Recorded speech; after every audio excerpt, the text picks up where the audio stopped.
Bartlett from the state of Ohio. The inside and outside of the building just adorned with sculpture, allegorical sculpture, a lot of it, representing not necessarily specific people, but representing ideas.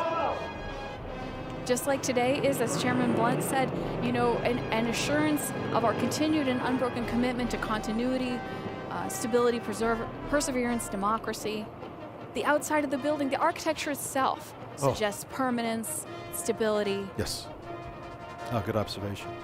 We should mention Chairman Blunt. This is his second opportunity to be chair of the Joint Inaugural Committee on inaugural ceremonies, and the last person to do that was Senator Wendell Ford from Kentucky. All right. Yeah, the Joint Congressional Committee on Inaugural Ceremonies, we all call it JCIC for short, because acronyms are a big part of life here on Capitol Hill.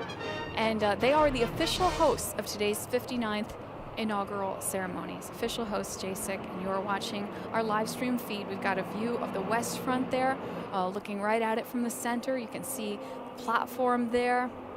That draped doorway at the center is what we call the lower west terrace door on the west front of the Capitol. It's where we're going to be seeing people coming out later and taking their seats on the platform. Now, to the right-hand side, as you're looking at this camera feed, to the right-hand side, the majority of the people towards the right and higher up would be the media. The sun has obviously an impact upon photography, so that's where they're placed. Oh, yeah. On either side of this, sort of just out of view, there's another side. So you can see the bleachers type things that the spectators would sit on, but just out of view are the press scaffolds that they sit on. And you're right, the photographers are all over on the one side because the sun can ruin the camera angles if they're not. Let's listen to our Marine band.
As you can see, folks, Vice President-elect Kamala Harris arriving there in the purple, arriving on the east front of the Capitol.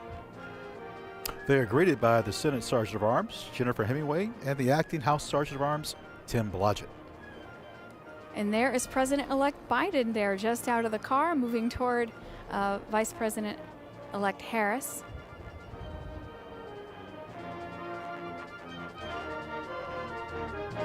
Got great weather for this, of course. There's Dr. Jill Biden there in, I would call that a teal.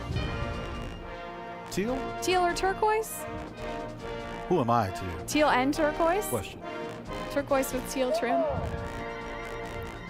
Oh, there's, you can see Officer Eugene Goodman close by as well. The United States Capitol Police Officer Eugene Goodman, today's acting Deputy Sergeant at Arms. He's in the brown overcoat, yes. In the brown coat and scarf there. So, folks, you may have seen United States Capitol Police Officer Eugene Goodman. You might have seen some footage of him, so he has the special honor today of being the Deputy Sergeant at Arms. I see the chair of JASIC, Senator Roy Blunt, close by. Yeah, so some of JASIC meets them here at the bottom of the East Front steps, and then I think they meet some of the others as they walk a little bit further up the steps there. Again, this is not an unfamiliar scene. Senator Klobuchar, I believe, there in the Sure is. brownish coat, tan coat.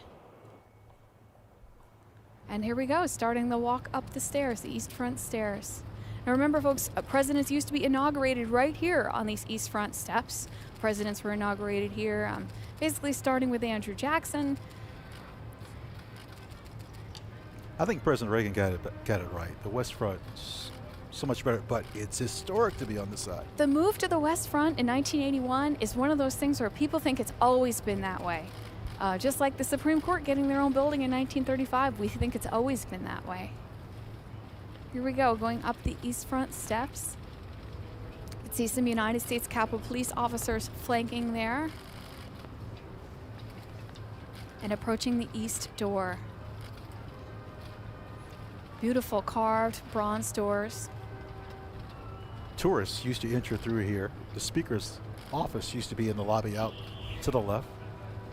Yeah, this door is not used a lot, folks. I have to say, Ron and I and our colleagues in the visitor services and guide service, we are in the Capitol just about every day, and we don't see these doors open a whole lot. Another name for them are the Randolph Rogers doors, cast in Munich by the Royal Bavarian Foundry. 10,000 pounds. And the panels tell the life of George Washington. Well, his history. Little scenes, yeah. And Columbus. Scenes of them. Columbus and Washington, they go up the sides. Also, we got a view of the inside here. Folks coming into that east door. Excellent footage. There's President-elect Biden and Dr. Jill Biden. You can see we got a nice sunny day. There's Vice President-elect Harris and Doug Emhoff. Now, friends, I know what you're thinking. And the JSIC behind them, Senator Blunt. Where are they going? To a whole area. And there's Speaker Pelosi coming through again. The color of the day, I think turquoise. Please. And Senator Mitch McConnell.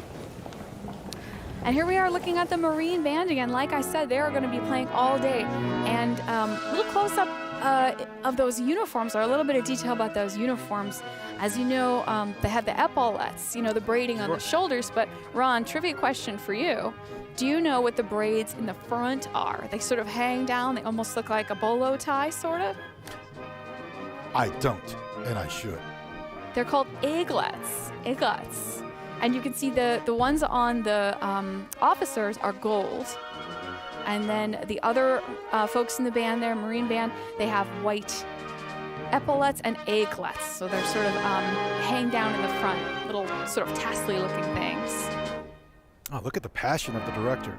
Let's listen together.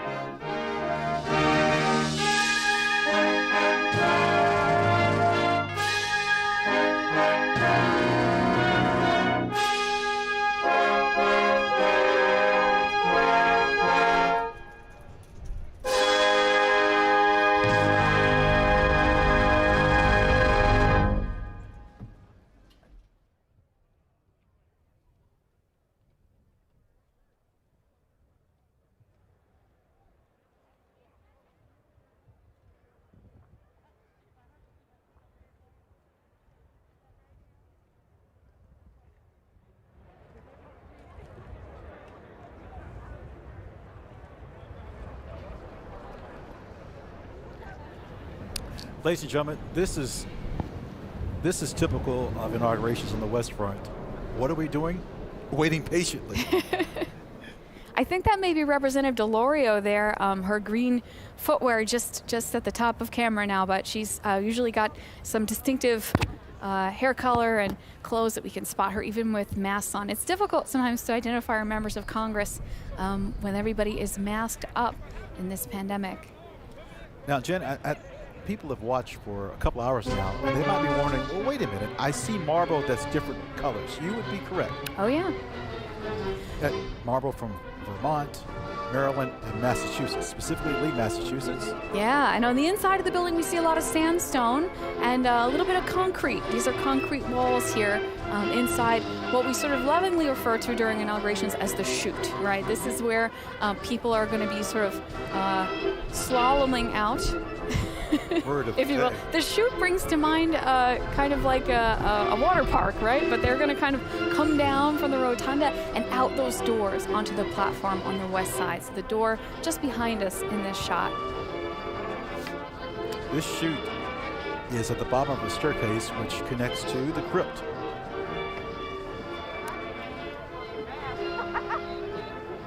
Ladies and gentlemen, please direct your attention toward the inaugural platform.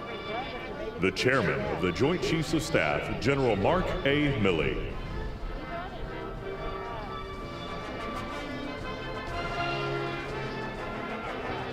General Milley coming out now, Chairman of the Joint Chiefs of Staff.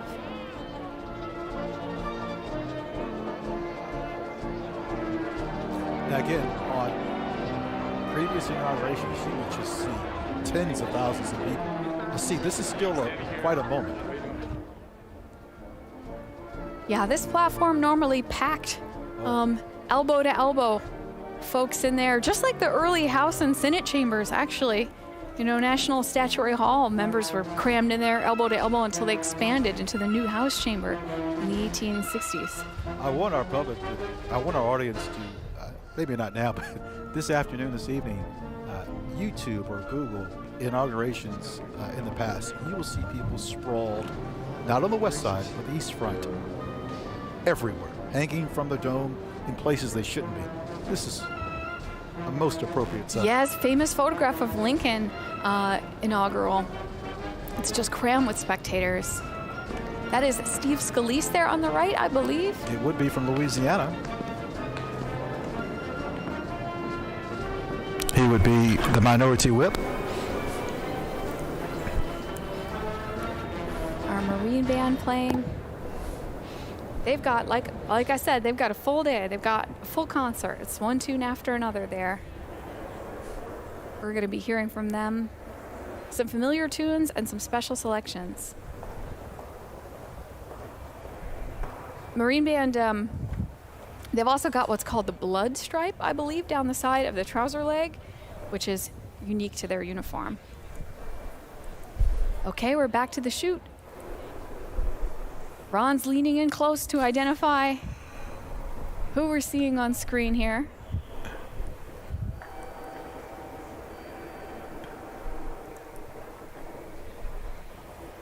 Being shown their marks, how to come out. I think that might be Clyburn in the red hat. From South Carolina, it is.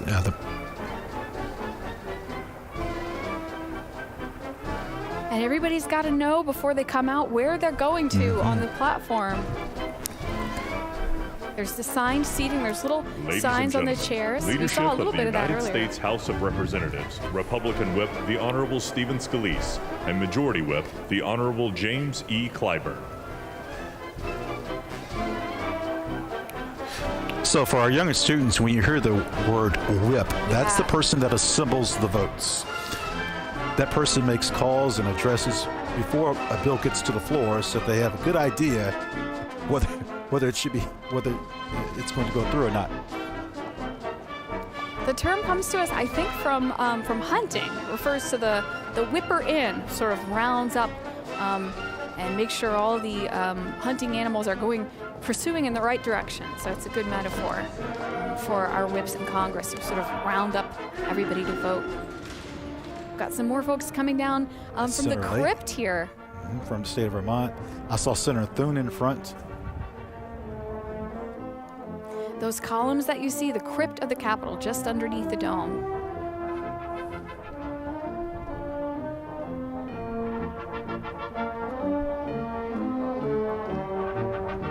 Janet, the act of secession is important, and this is going on with such good precision.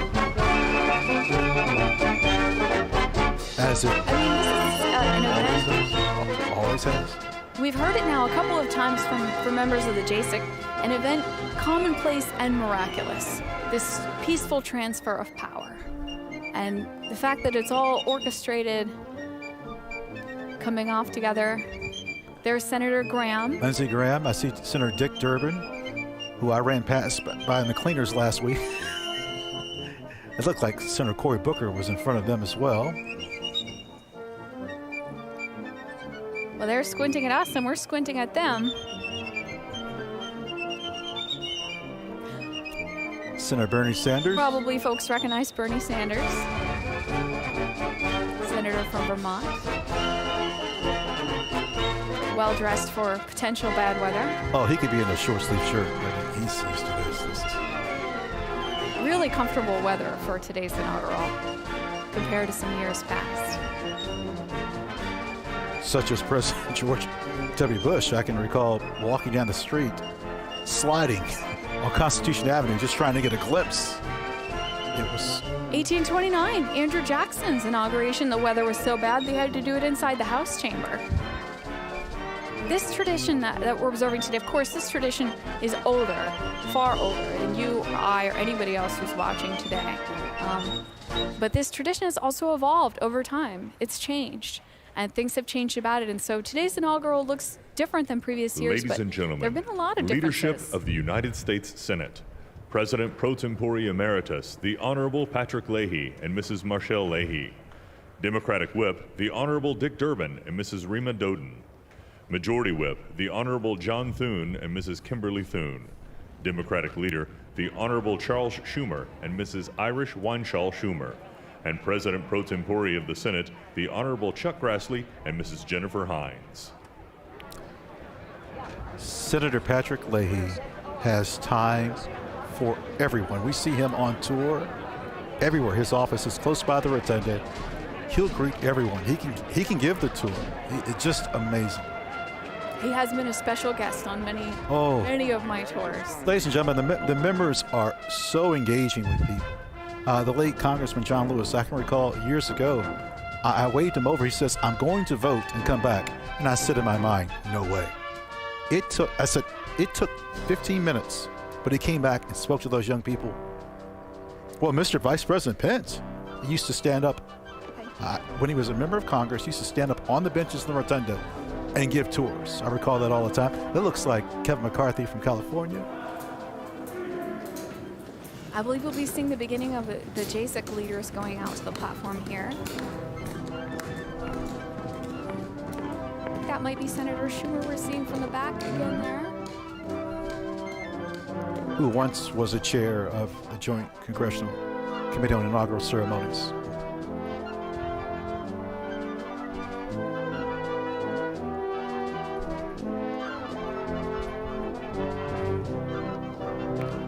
I think family members have to seats here. You have to notice this. The wind has slightly picked up. Wind picking up a little bit. Yeah, it looks that way.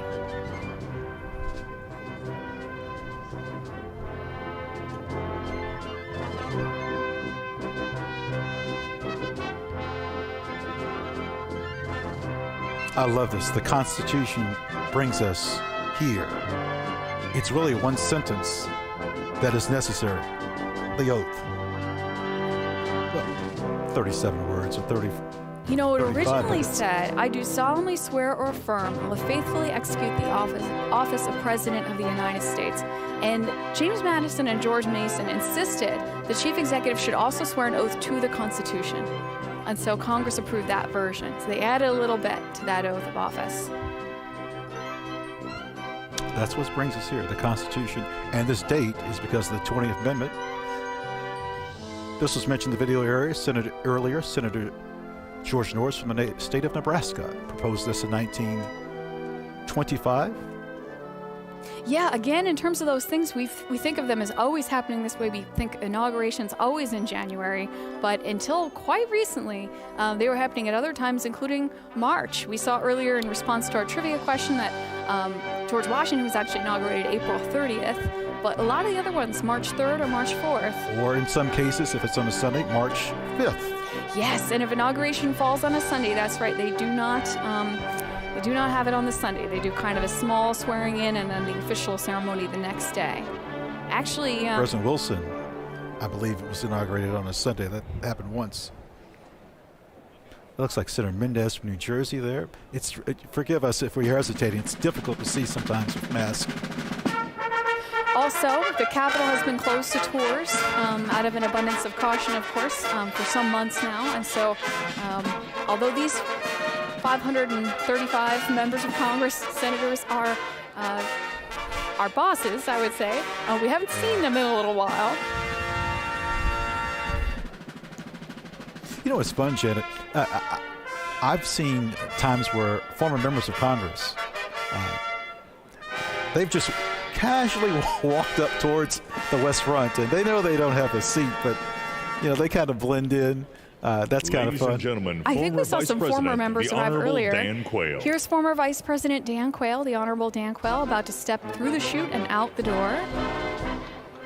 And again, we've got camera angles here that, folks, that not a lot of other people do.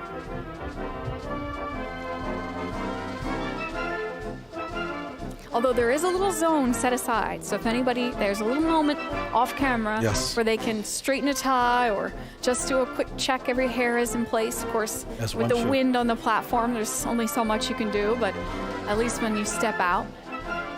Not the handshake, but the... Yeah, we're seeing fist bumps here. Former VP Dan Quayle heading out there.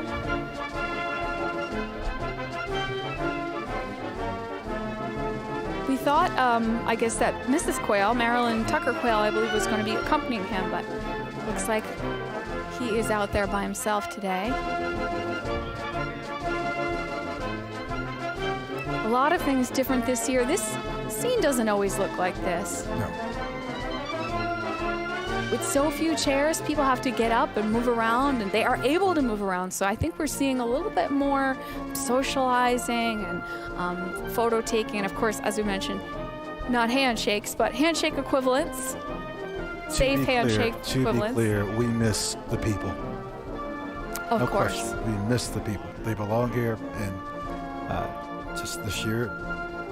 Well, this is the people's house, and we were talking earlier, you and I, as tour guides, recalling how many times members of Congress appear during our tours. We'll be taking a group of public around through the rotunda or through the crypt or National Statuary Hall, which is the former House chamber. And, there is no separate space, right? If a member needs to get from one side of the building to the other, they go right through those spaces. And very often, it's fun to point out. People will recognize their own member from their district. They may be visiting us from far, far away, and they'll recognize the member from their district passing through. Looks like Senator Debbie Stabenow from Michigan. You mentioned about the People's House. Inaugurations take place here, not the Supreme Court. Yeah, not that's the a White really House. good point. Where inaugurations don't happen. Right. They make the laws that protect us here. Elected officials here. Accountability, Congress. It's important. Well, and this is a ceremony that's happening publicly, in full view, right? Look at that entrance to the crypt. That was an excellent shot. So in the crypt of the Capitol, you can see these, they're sandstone columns, they're Doric columns. They're among some of the oldest architectural features in the building. And they were originally all supposed to be painted white, and so you'll see a little bit of variation in the natural stone there. Now, that star in the center is called the Compass Stone. Here comes Senator Clinton and former President William Jefferson Clinton. They just stepped through the crypt of the Capitol, heading out now down into the chute, and we'll be seeing them on the platform really soon. Back on the platform here, you can see to the left the podium where the action's going to go down. And again, this is constructed. This is all kind of built onto the side of the Capitol. There's actually a section of railing, which is removable. It's a massive stone balustrade. It looks like you couldn't lift it for anything, but every 4 years it's lifted out so that there's a pathway for folks to get out onto the west front here. We should also mention the mace is brought out here. That's the symbol of power and authority. You can make the argument that is the oldest relic in the Capitol, and it's brought out under the direction of the House Sergeant of Arms. Well, it is a joint meeting, joint session after all. So many traditions, and we have more of those wonderful videos to show you all later on, highlighting some of these traditions that take place. This is an inside view. This is another angle I don't think anybody else's cameras have. No, that was coming from the law library door. Coming up from the law library door. Yeah, that was renamed the law library in 1860. And into the crypt. Yes, the Supreme Court used to be in that area. They moved upstairs because the Senate moved into its new chamber. It's all about space. We've seen some exterior views of cars pulling up. The 42nd President of the United States, the Honorable William J. Clinton, and the Honorable Hillary Rodham Clinton. Yes, every president that is in attendance and First Lady is announced. And that's the Bushes coming through the crypt now.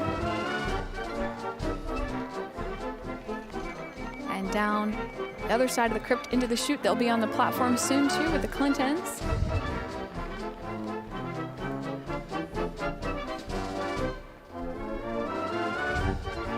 You know, normally we would hear the roar of the crowd for every one announced, and it is noticeably different.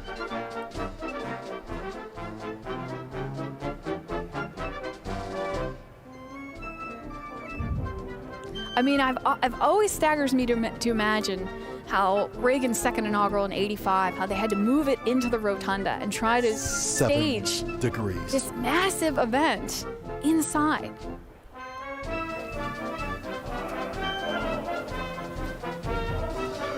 Because you mentioned earlier James Monroe's inauguration outside. The first one to be held outdoors, and the number of people attending just, astronomically more. All right, we've got the Obamas coming through, about to enter into the crypt there. Quite a presence that couple brings. I'm looking for his coat tomorrow. Now that you've mentioned to me you've never seen him in a hat, I keep looking for hats. He's been in a hat. It's just rare when he's in the Capitol building.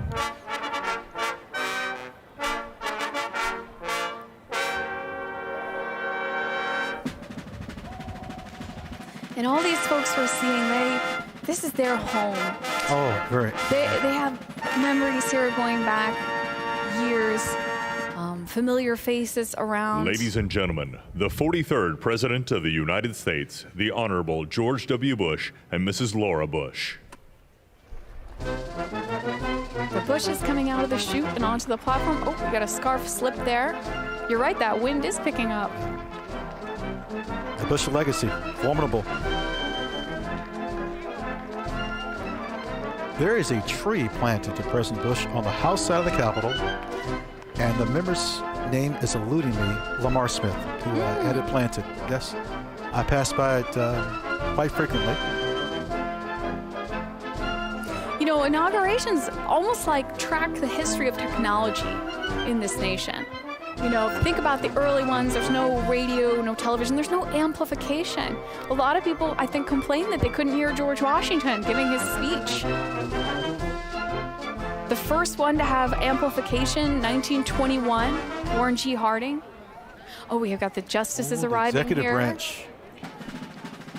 You mean the judicial branch? Excuse me, judicial branch, excuse me.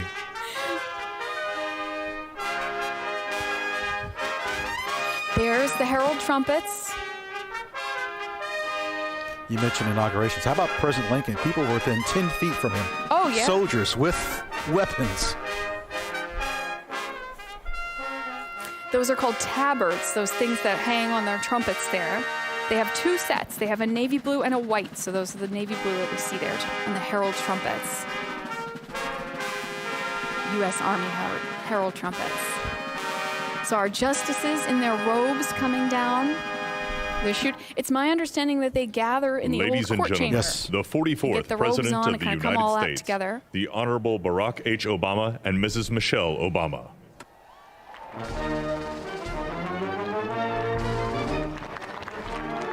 Noticeable applause. I hear the applause there.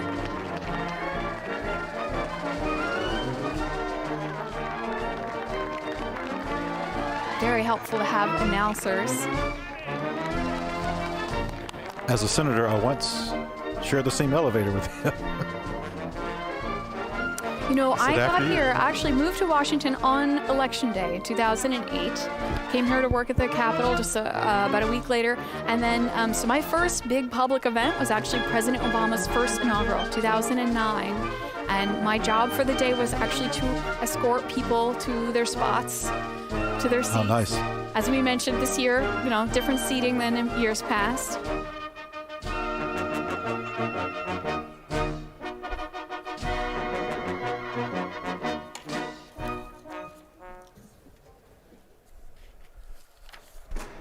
Ladies and gentlemen, the Chief Justice of the United States, the Honorable John G. Roberts, Jr., and the Associate Justices of the Supreme Court. Justice Sotomayor will be doing the swearing in later for VP-elect Harris.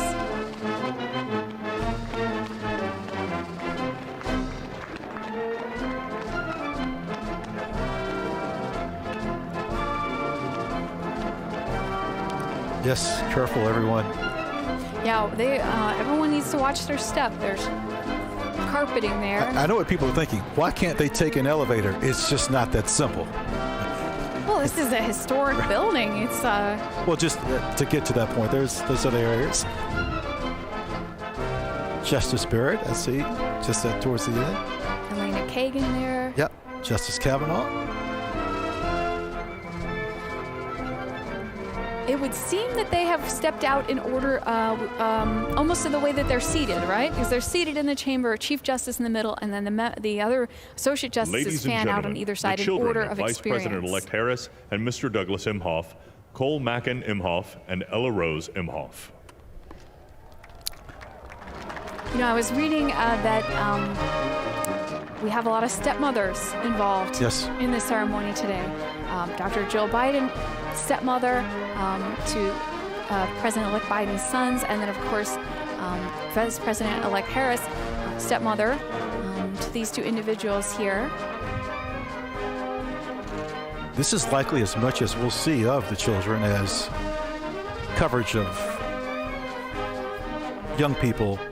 It's out of respect to the family. So being shown to their seats. They are young, 21 and 26. And Vice President-elect Harris has been their stepmother for a few years now. I think they were maybe teens. This seems so strange that there's so few people there. But it looks very different than inaugurations past. But this tradition is so long that although this looks different than the last one and the one before that, it may not look that different than the ones at the very beginning. You know, we talked about 1801 and people saying they couldn't spot Jefferson because he wasn't wearing any special sash or hat or anything.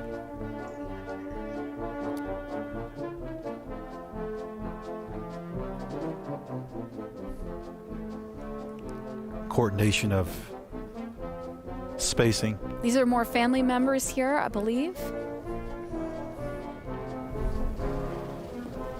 These are the Biden's children here. So this is Biden family members. I've toured President-elect Biden's brother.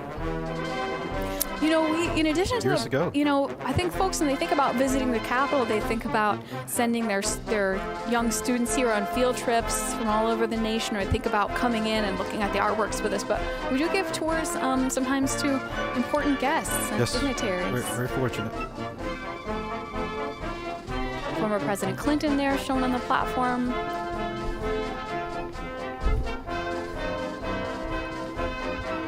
We're approaching the 11 o'clock hour. And in another hour, President Biden-elect, well, he'll be sworn in, and we'll hear his remarks in less than that time. So Yes, people have waited a long time, but the end is near.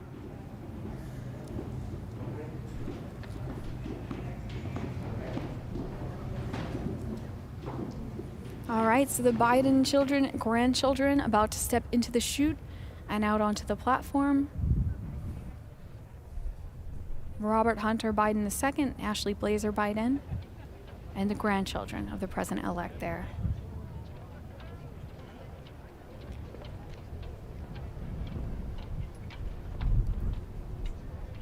So folks have passed through the crypt and sort of out and down the other side.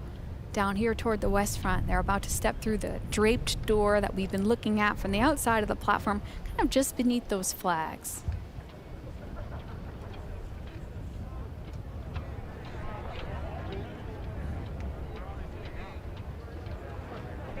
A question one might ask. Ladies and gentlemen, the children of President-elect Biden, Robert Hunter Biden II, and Ashley Blazer Biden, also the grandchildren of the president-elect. Now, I just want to point out the Marine Band here is playing John Philip Sousa March, which is called Beau Ideal. As we see the Biden children and grandchildren headed out to the platform to take their seats.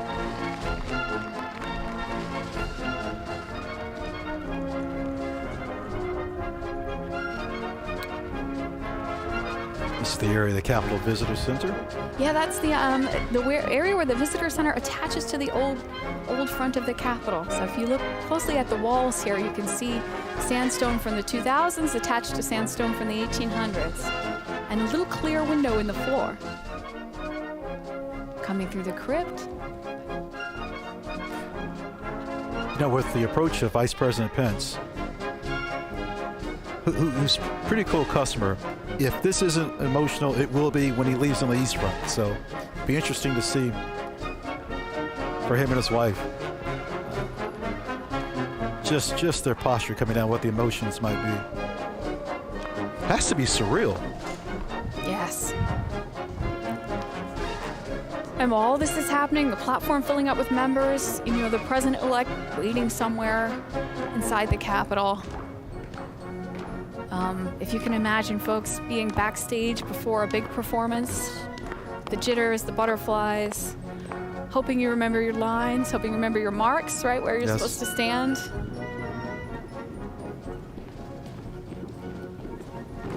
And then we have these cameras and spots watching folks come down the steps.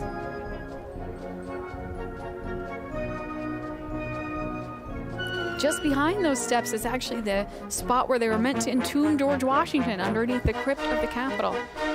Vice President Pence here, about to step out from the chute. We see the Obamas on the platform.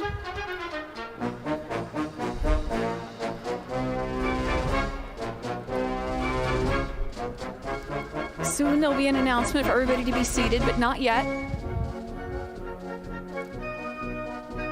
We do have a ways to go. We have the national anthem to be rendered. Yes. We have performances to watch. We have poems to hear. This program has expanded and contracted over the years, you know, according to the priorities of the day and according to the traditions. According to the conditions of the day. When they've had to cut things short for one reason or another, they probably, you know, left some things out. And other times people have thought, well, I've got this moment and I'm going to hear my favorite poet and I'm going to hear my favorite musician. Ladies and gentlemen, accompanying the Vice President, the Secretary of the Senate, the Honorable Julie E. Adams, and Chief Administrative Officer of the House of Representatives, Catherine Spindor.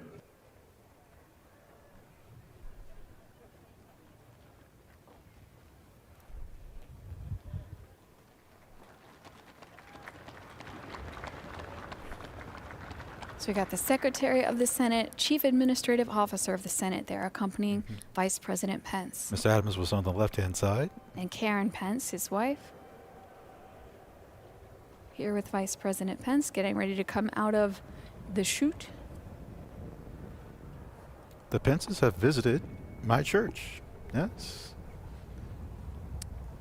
Vice President Pence is I think probably the member of Congress, Senate, that visitors have spotted the most on my tours in the past couple of years. He has time for people, doesn't he? When He comes stops and shakes hands. I had whole school groups of 8th graders run over to meet the vice president. And again, it's one of those moments folks can't believe they're having. Came on a tour of the Capitol and saw the vice president. Oh, there they are, those tabards on the herald trumpets. Ladies and gentlemen, the Vice President of the United States, the Honorable Michael R. Pence and Mrs. Karen Pence.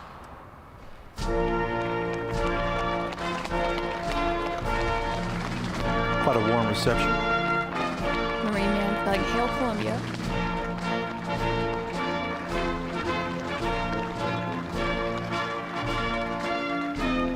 Oh, I'm sorry, I think this is another Sousa March.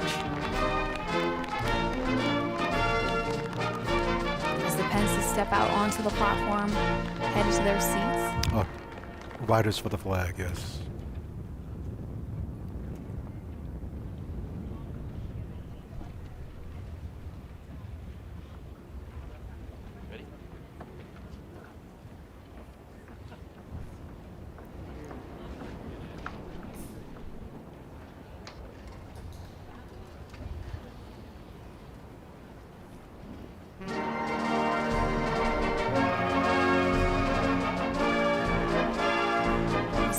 Justices there in the same shot with Vice President Pence. Familiar tune?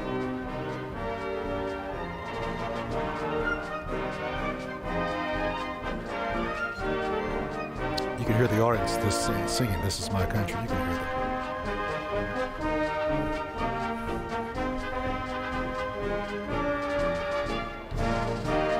I was reading about the Marine Band uniforms, and they have slightly different uniform for the orchestra because those epaulets on the shoulder make it very hard for them to hold the violins and such. So it's an incredible thing to think about uniform design having to conform to what musicians need to play their instruments.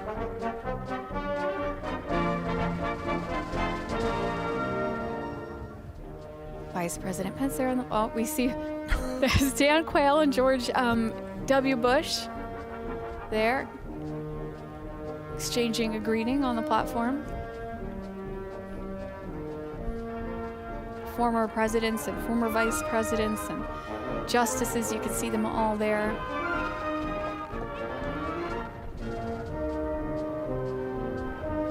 And families. Harris family that we see here. Did you notice those two strollers earlier out on the east front? I think.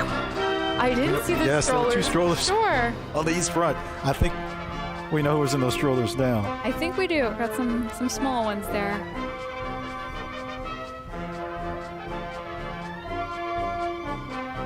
I think maybe the only equivalent in most of our lives maybe is attending like a graduation ceremony for a family member, perhaps. And Graduation, commencement, I would agree. yeah, the idea of everyone, the time it takes for everyone to find their seats, and then for all the names to be announced, and then for everybody to depart. And you've got to dress for the duration, right? Yes. We should mention to people there is a plan B if we don't have it on the west front outside, and a plan C. But seating down here on the west front lawn, so members of Congress, some former members, other guests. some of our colleagues are working in that area. Those mayors and governors that we saw earlier arriving, the diplomatic corps, all these folks have found seats. And of course, everything spread out due to the pandemic. You can see President-elect Biden there at the top corner of our screen. Lots of photos being taken. Some family members. I believe those are the Biden granddaughters there, the three ladies in sort of pastel color coats. There is a very interesting fashion strategy for the day. Folks seem to pick bright colors so they can be spotted among this sea of dark overcoats on the platform. But again, it's a little more spread out than normal, so it's a bit easier to pick out individuals.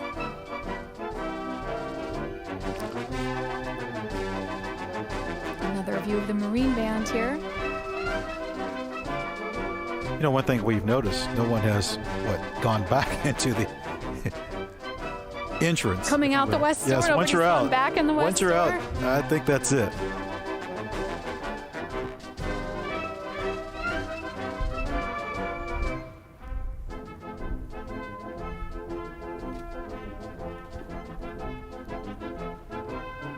Oh. Coming down the east staircase. An Albert Bierstadt painting there on Yes. the staircase there is VP-elect That Harris. painting that people just saw used to be in the House of Representatives chamber.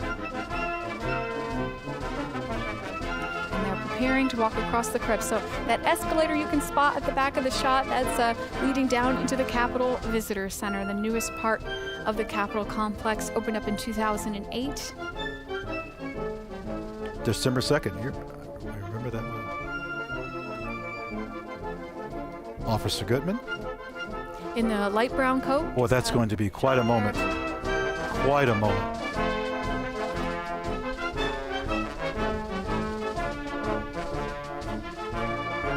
Kamala Harris and Doug Emhoff here preparing to cross the crypt. Here they go. You see those sandstone columns in the crypt. So again, in the pale light brown coat there, United States Capitol Police Officer Eugene Goodman. Deputy Sergeant at Arms. Yes, for this ceremony. Acting Deputy Senate Sergeant at Arms. Excuse me. Eugene Goodman. Eugene O. Goodman, Private First Class, United States Capitol Police. Very soft-spoken gentleman. Says 4 words a week. Just He's a familiar face to Yes. us and to our colleagues in the guide service. And he's a face that you all may have seen recently in some photographs and video of the Capitol.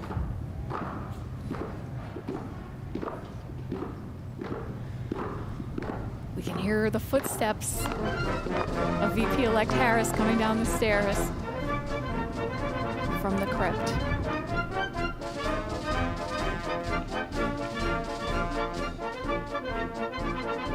Officer Goodman, this is a walk he's made many a time, but never as part of the procession in quite this way. don't you feel like he's on duty? It's just You can see his eyes sort of going back and forth. Now, of course, he's seeing familiar faces all around him, but Ladies and gentlemen, accompanying the Vice President-elect, the Chief of Inaugural Ceremonies, Maria Miller-Lohmeyer, the Acting Deputy House Sergeant-at-Arms, Kevin Grubbs, and the Acting Deputy Senate Sergeant-at-Arms, United States Capitol Police Officer Private First Class Eugene O. Goodman. well, crescendo of applause, and we know who that's for. yeah. Officer Goodman.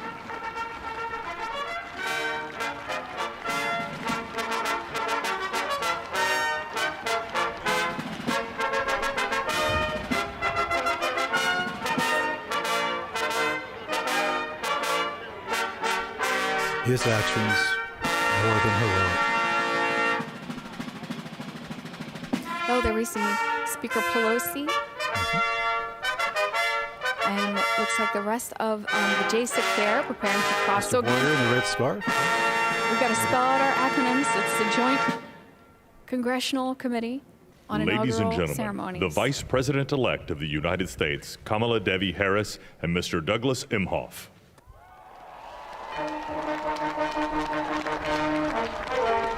Vice President-elect Harris, who resigned her seat as a senator from California just yesterday, and today, very shortly, to be sworn in as Vice President.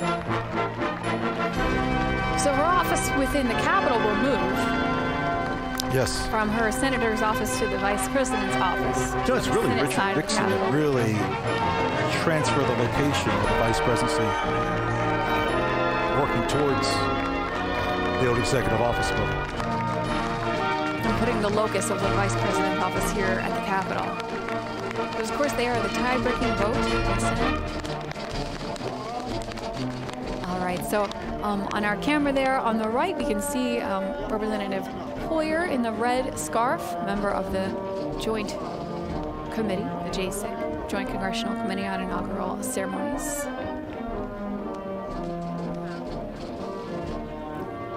VP-elect Harris hugging her children there.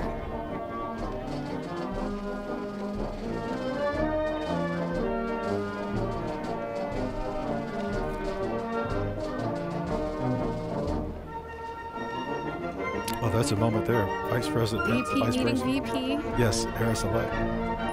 Vice President-elect Harris, yes.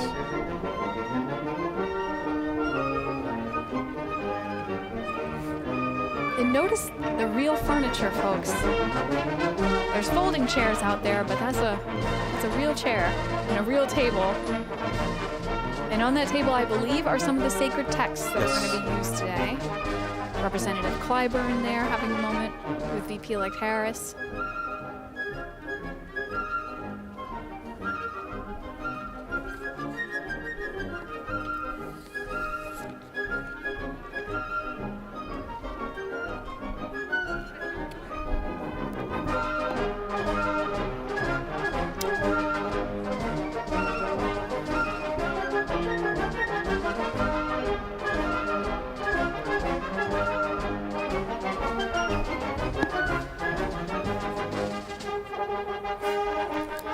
Do I see snow? I see snow flurries, it looks like, in this shot of Chuck Schumer. Those are snow flurries. You notice it has gotten considerably darker. The wind did pick up.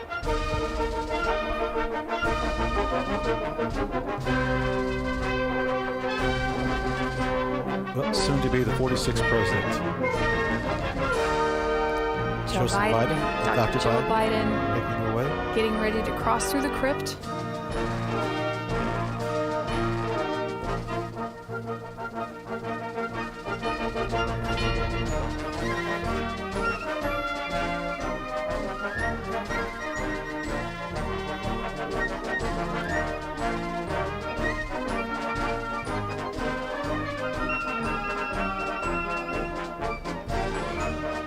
Wave to the cameras. I can't stress enough that we have cameras in areas that you won't see on any other live stream or broadcast. These behind-the-scenes shots, this idea that The Joint Congressional Committee on Inaugural Ceremonies, Staff Representative Alexandria Gordican DeChico, accompanying the House Republican leader, the Honorable Kevin McCarthy. Staff Representative Bridget Brennan, accompanying House Majority Leader, the Honorable Steny Hoyer and Mrs. Yvette Lewis. Staff Representative Kate Knudsen, accompanying Speaker of the House of Representatives, the Honorable Nancy Pelosi and Mr. Paul Pelosi. Staff Representative Lindsey Kerr, accompanying the Honorable Amy Klobuchar and Mr. John Bessler. Staff Representative Stephanie Hager Mucko, accompanying Senate Majority Leader, the Honorable Mitch McConnell and the Honorable Elaine L. Chao. And Staff Representative Rochelle Graves Schroeder, accompanying the Chairman of the Joint Congressional Committee on Inaugural Ceremonies, the Honorable Roy Blunt and Mrs. Abigail Blunt. So those members of the JCEC, the Joint Congressional Committee on Inaugural Ceremonies, the official host of today's 59th inaugural ceremonies, we can see them there headed out onto the platform. The announcer just said the names. Proud moment for the committee.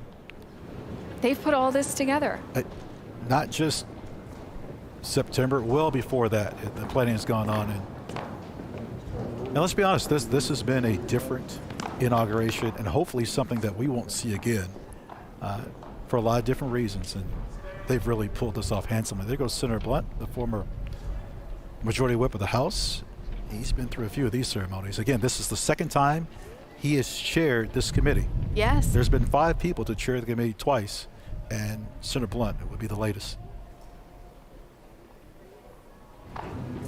He spoke of this ceremony today being an assurance for all people, our continued and unbroken commitment, continuity, stability, perseverance, democracy. As we get ready to see the peaceful transfer of power, an event both commonplace and miraculous.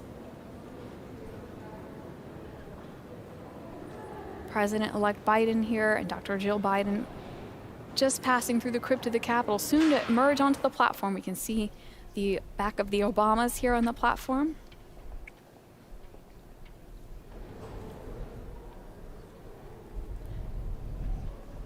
Cole and Ella, and it's snowing. Cole and Ella, VP Harris's children there. Ella is the young lady you see with the plaid coat with kind of an embellishment on the shoulders. Ladies and gentlemen, accompanying the President-elect, the Staff Director of the Joint Congressional Committee on Inaugural Ceremonies, Fitzhugh Elder IV, the Acting House Senate Sergeant-at-Arms, Tim Blodgett, and the Acting Senate Sergeant-at-Arms, Jennifer Hemingway. You know, snow, not unheard of in Washington in January. But you know what? When they used to have these in March, snow was also not unheard of. Not at all. Until 1933, inaugurations happened in March, and pretty risky in the era before paved roads. Well, our last inauguration, it was, we had a little bit of rain. President Trump, on our last inauguration, of course, President Obama, I think it was about 25 degrees. The weather's always an element. Ladies and gentlemen, the President-elect of the United States, Joseph Robinette Biden Jr., and Dr. Jill Biden.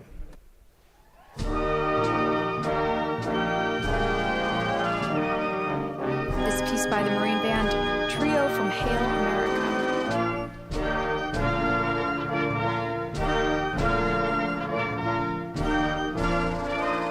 The Marine Band known as the President's Own.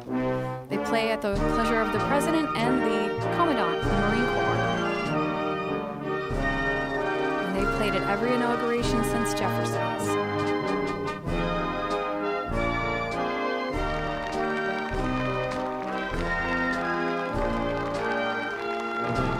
Biden's approaching their seats on the platform here. Greeting former VP Dan Quayle.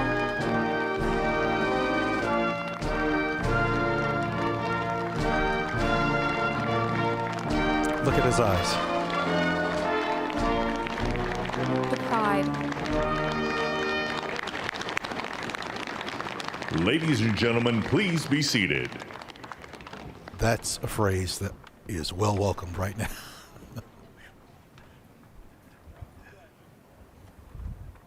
Let's enjoy the ceremony.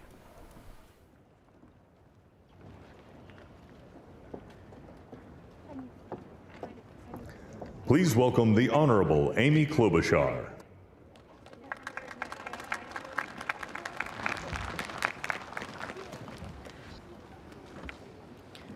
Vice President Pence, Mr. President-elect, Madam Vice President-elect, members of Congress and the judicial branch, former presidents and first ladies, vice presidents, leaders from abroad, and a whole bunch of Bidens. America, welcome to the 59th presidential inauguration, where in just a few moments, Joe Biden and Kamala Harris will take their solemn oaths. This ceremony is the culmination of 244 years of a democracy. It is the moment when leaders brought to this stage by the will of the people promise to be faithful to our Constitution, to cherish it and defend it. It is the moment when they become, as we all should be, guardians of our country. Have we become too jaded, too accustomed to the ritual of the passing of the torch of democracy to truly appreciate what a blessing and a privilege it is to witness this moment? I think not. 2 weeks ago, when an angry, violent mob staged an insurrection and desecrated this temple of our democracy, it awakened us to our responsibilities as Americans. This is the day when our democracy picks itself up, brushes off the dust, and does what America always does: goes forward as a nation under God, indivisible, with liberty and justice for all. This conveyance of a sacred trust between our leaders and our people takes place in front of this shining Capitol dome for a reason. When Abraham Lincoln gave his first inaugural address in front of this Capitol, the dome was only partially constructed, braced by ropes of steel. He promised he would finish it. He was criticized for spending funds on it during the Civil War. To those critics, he replied, "If the people see the Capitol going on, it is a sign we intend the Union shall go on." And it did, and it will. Generations of Americans gave their lives to preserve our republic in this place. Great legislation to protect civil rights and economic security and lead the world was debated and crafted under this dome. Now it falls on all of us, not just the two leaders we are inaugurating today, to take up the torch of our democracy, not as a weapon of political arson, but as an instrument for good.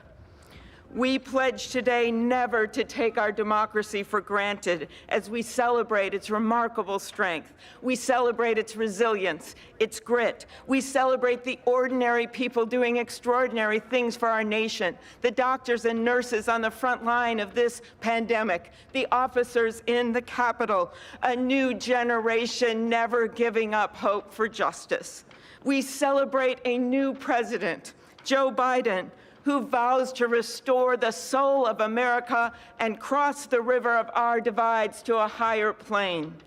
And we celebrate our first African American, first Asian American, and first woman vice president, Kamala Harris, who stands on the shoulders of so many on this platform who have forged the way to this day. When she takes the oath of office, little girls and boys across the world will know that anything and everything is possible. And in the end, that is America, our democracy, a country of so much good. And today, on these Capitol steps and before this glorious field of flags, we rededicate ourselves to its cause. Thank you. It is now my honor to introduce to you the senator who has worked with me and so many others to make this ceremony possible, my friend and the chair of the inaugural committee, Missouri Senator Roy Blunt.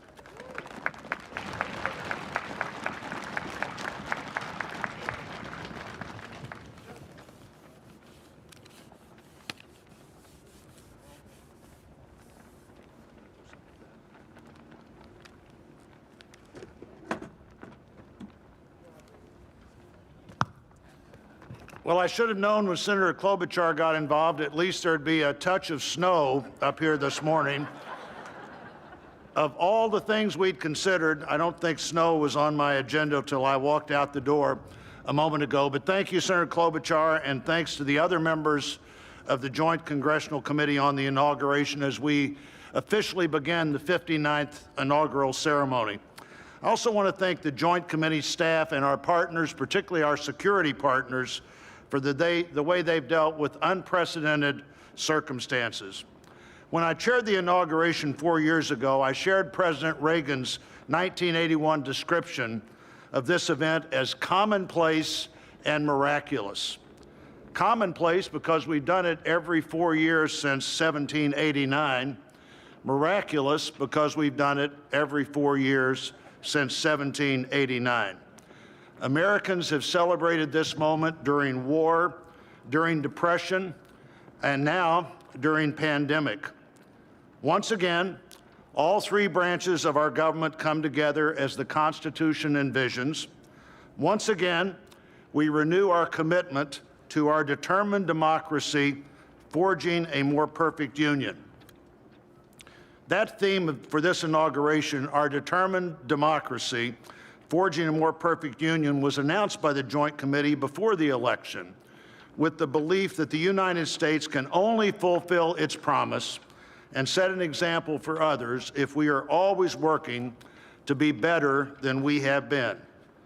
The Constitution established that determined democracy with its first three words, declaring the people as the source of the government. The Articles of Confederation hadn't done that. The Magna Carta hadn't done that.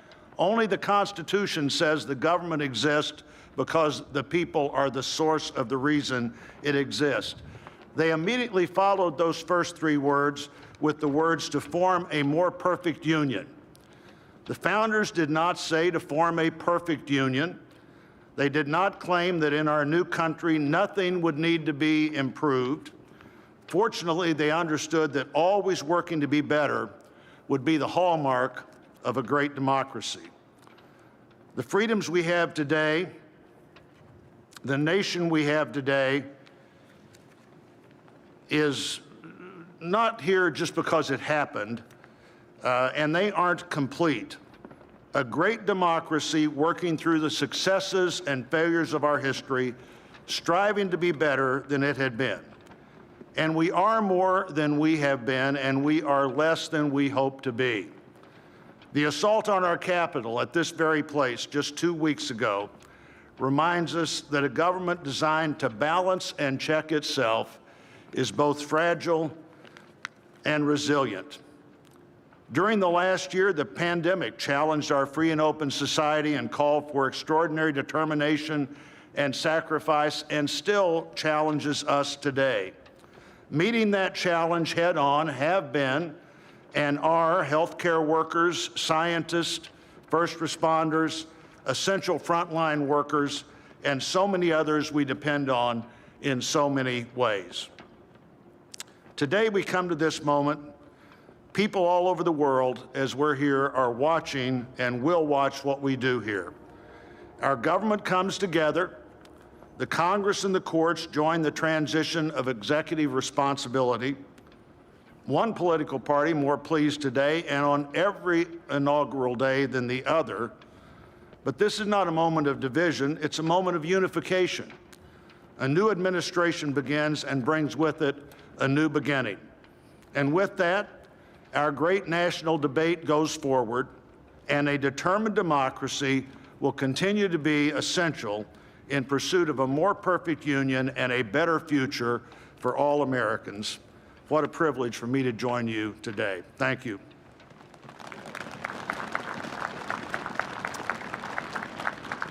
I'm pleased to call to the podium a longtime friend of the President-elect and his family, Father Leo O'Donovan, to lead us in an invocation.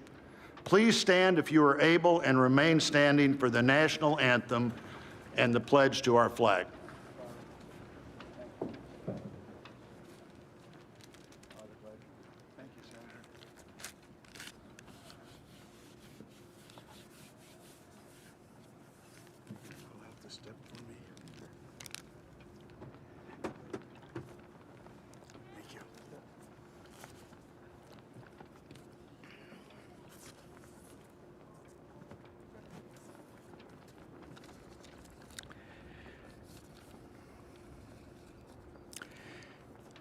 Gracious and merciful God, at this sacred time we come before you in need, indeed on our knees. But we come still more with hope and with our eyes raised anew to the vision of a more perfect union in our land, a union of all our citizens to promote the general welfare and secure the blessings of liberty to ourselves and our posterity. We are a people of many races, creeds, and colors, national backgrounds, cultures, and styles, now far more numerous and on land much vaster than when Archbishop John Carroll wrote his prayer for the inauguration of George Washington 232 years ago. Archbishop Carroll prayed that you, O Creator of all, would assist with your Holy Spirit of counsel and fortitude the President of these United States, that his administration may be conducted in righteousness and be eminently useful to your people. Today we confess our past failures to live according to our vision of equality, inclusion, and freedom for all. Yet we resolutely commit still more now to renewing the vision, to caring for one another in word and deed, especially the least fortunate among us, and so becoming a light for the world.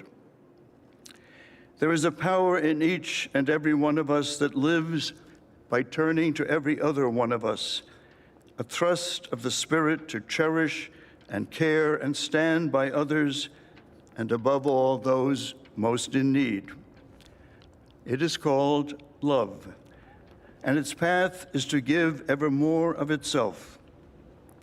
Today, it is called American patriotism, born not of power and privilege, but of care for the common good, with malice toward none and with charity for all.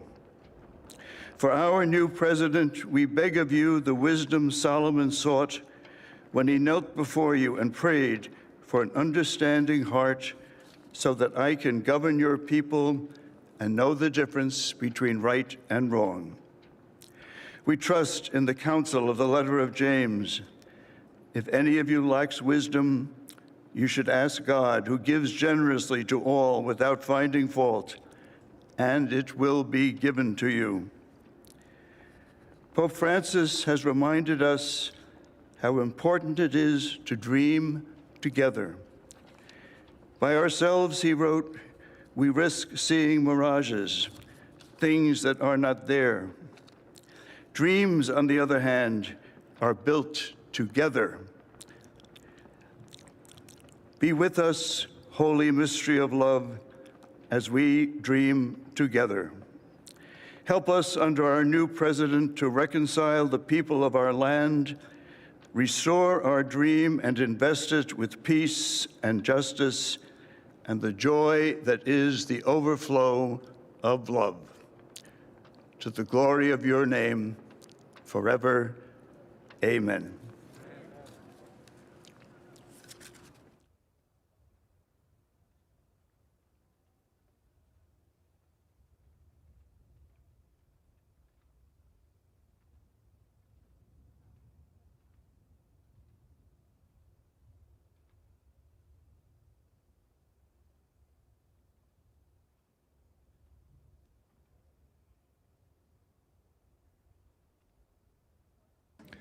Ladies and gentlemen, please remain standing for the presentation of our national colors by the Armed Forces Color Guard, the singing of our national anthem, and for the Pledge of Allegiance.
Ladies and gentlemen, here for the singing of our national anthem, accompanied by the President's own United States Marine Band, please welcome Lady Gaga.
Ladies and gentlemen, please welcome from the City of South Fulton, Georgia Fire and Rescue Department, President of the International Association of Firefighters, Local 3920, Fire Captain Andrea M. Hall, for the reciting of the Pledge of Allegiance.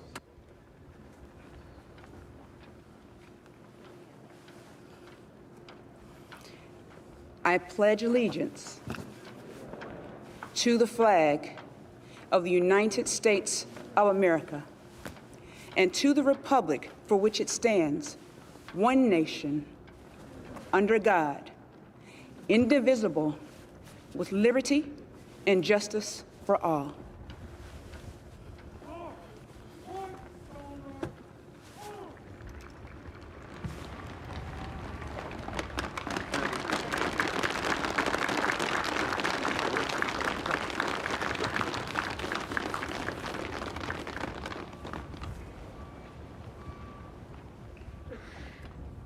What you are all about to be part of, America, is a historic moment of firsts.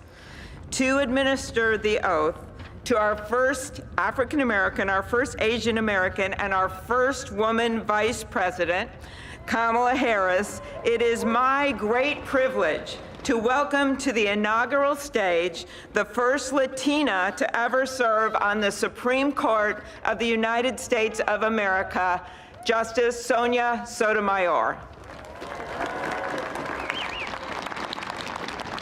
Ladies and gentlemen, please remain standing for the oath of office, followed by musical honors.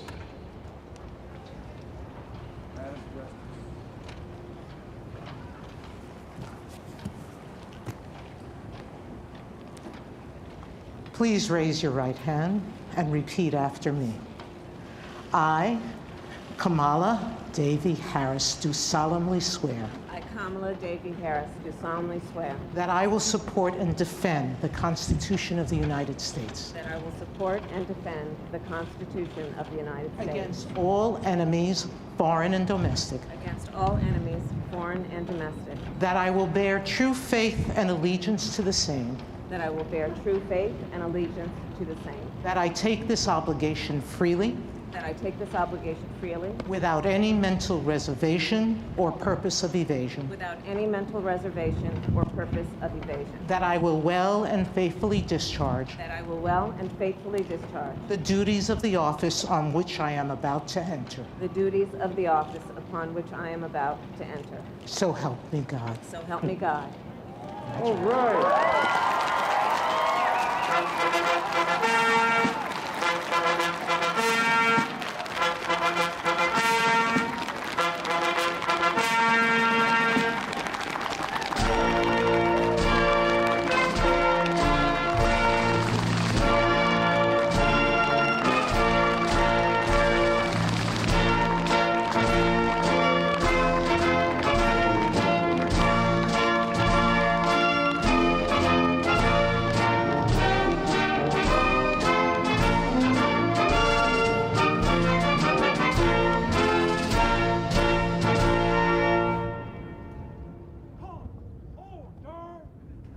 Ladies and gentlemen, please be seated.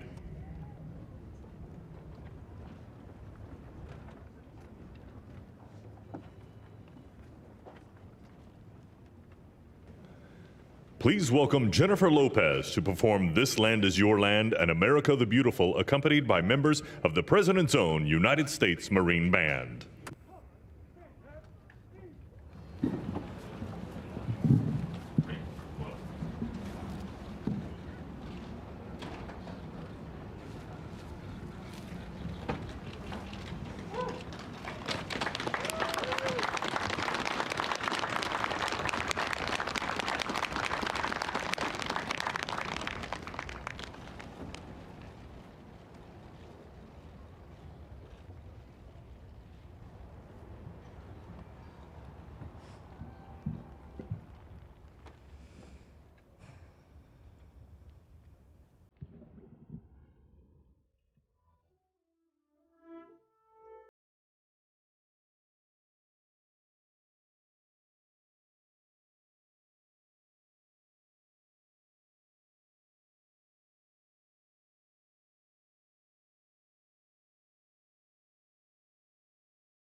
Well, that was great. The sun is shining, and Mr. President-elect, this is the first inauguration in the history of America where J-Lo was the warm-up act for Chief Justice Roberts. With that, it is now my distinct honor to introduce the Chief Justice of the Supreme Court of the United States, John Roberts, to administer the presidential oath to the next President of the United States, Joseph R. Biden.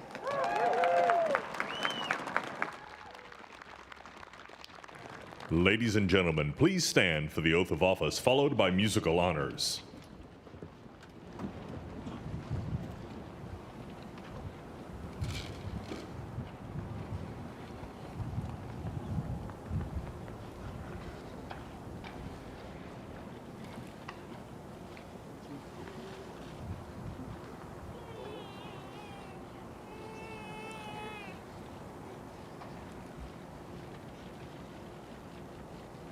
Please raise your right hand and repeat after me. I, Joseph Robinette Biden, Jr., do solemnly swear. I, Joseph Robinette Biden, Jr., do solemnly swear. That I will faithfully execute. That I will faithfully execute. The office of President of the United States. Office of President of the United States. And will, to the best of my ability. And will, to the best of my ability. Preserve, protect, and defend. Preserve, protect, and defend. The Constitution of the United States. The Constitution of the United States. So help you God. So help me God. Congratulations, Mr. Thank President.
Ladies and gentlemen, please be seated.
My fellow Americans, a moment we have all been waiting for.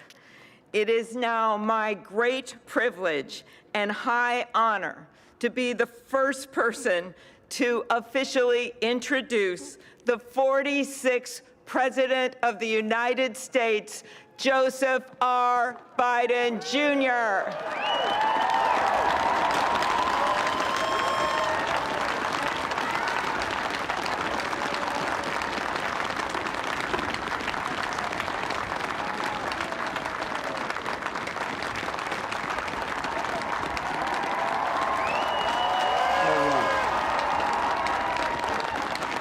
Chief Justice Roberts, Vice President Harris,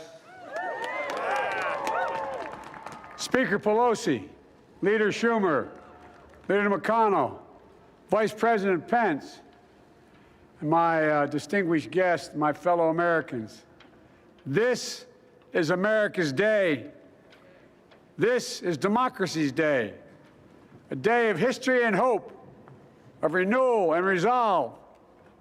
Through a crucible for the ages, America has been tested anew, and America has risen to the challenge. Today, we celebrate the triumph not of a candidate, but of a cause, the cause of democracy. The people, the will of the people has been heard, and the will of the people has been heeded.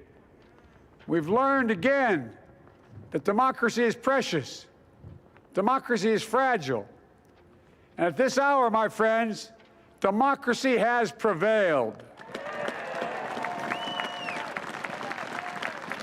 So now, on this hallowed ground where just a few days ago, violence sought to shake the Capitol's very foundation, we come together as one nation, under God, indivisible, to carry out the peaceful transfer of power as we have for more than 2 centuries. As we look ahead in our uniquely American way, restless, bold, optimistic, and set our sights on the nation we know we can be and we must be. I thank my predecessors of both parties for their presence here today. I thank them from the bottom of my heart. And I know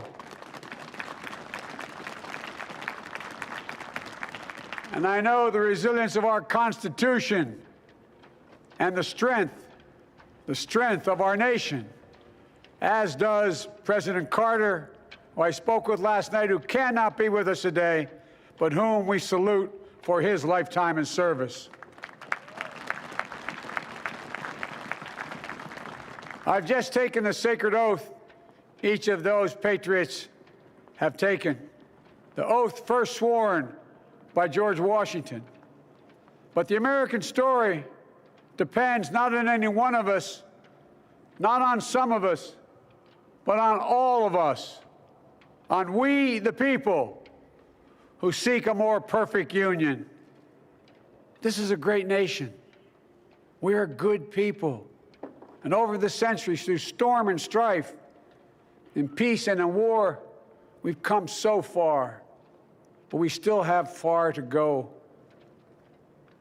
We'll press forward with speed and urgency, for we have much to do in this winter of peril and significant possibilities. Much to repair, much to restore, much to heal, much to build, and much to gain. Few people in our nation's history have been more challenged or found a time more challenging or difficult than the time we're in now. Once-in-a-century virus that silently stalks the country. It's taken as many lives in 1 year as America lost in all of World War II. Millions of jobs have been lost. Hundreds of thousands of businesses closed. A cry for racial justice, some 400 years in the making, moves us. The dream of justice for all will be deferred no longer. A cry for survival comes from the planet itself, a cry that can't be any more desperate or any more clear. And now, a rise of political extremism, white supremacy, domestic terrorism, that we must confront and we will defeat. To overcome these challenges, to restore the soul and secure the future of America, requires so much more than words. It requires the most elusive of all things in a democracy: unity. Unity. In another January, on New Year's Day in 1863, Abraham Lincoln signed the Emancipation Proclamation. When he put pen to paper, the president said, and I quote, "If my name ever goes down into history It'll be for this act, and my whole soul is in it. My whole soul is in it. Today, on this January day, my whole soul is in this, bringing America together, uniting our people, uniting our nation. And I ask every American to join me in this cause.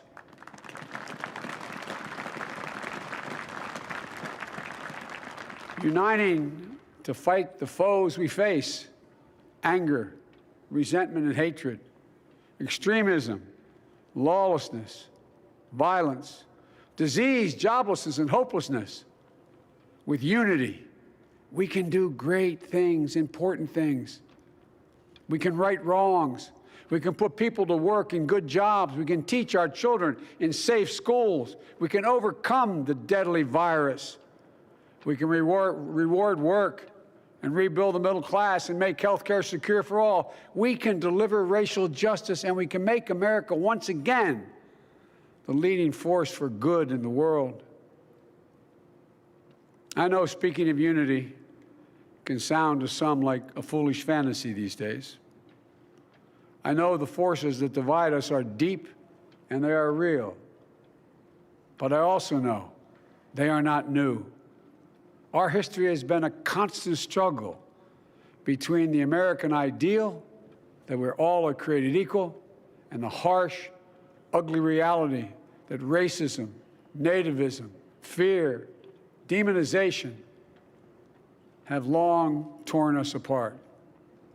The battle is perennial, and victory is never assured. Through Civil War, the Great Depression, World War, 9/11, through struggle, sacrifice, and setbacks, our better angels have always prevailed. In each of these moments, enough of us have come together to carry all of us forward. And we can do that now. History, faith, and reason show the way of unity. We can see each other not as adversaries, but as neighbors. We can treat each other with dignity and respect. We can join forces, stop the shouting, and lower the temperature. For without unity, there is no peace, only bitterness and fury. No progress, only exhausting outrage. No nation, only a state of chaos. This is our historic moment of crisis and challenge, and unity is the path forward. And we must meet this moment as the United States of America. If we do that, I guarantee you we will not fail. We have never, ever, ever, ever failed in America when we've acted together. And so today, at this time, in this place, let's start afresh, all of us. Let's begin to listen to one another again, hear one another, see one another, show respect to one another. Politics doesn't have to be a raging fire, destroying everything in its path. Every disagreement doesn't have to be a cause for total war. And we must reject the culture in which facts themselves are manipulated and even manufactured.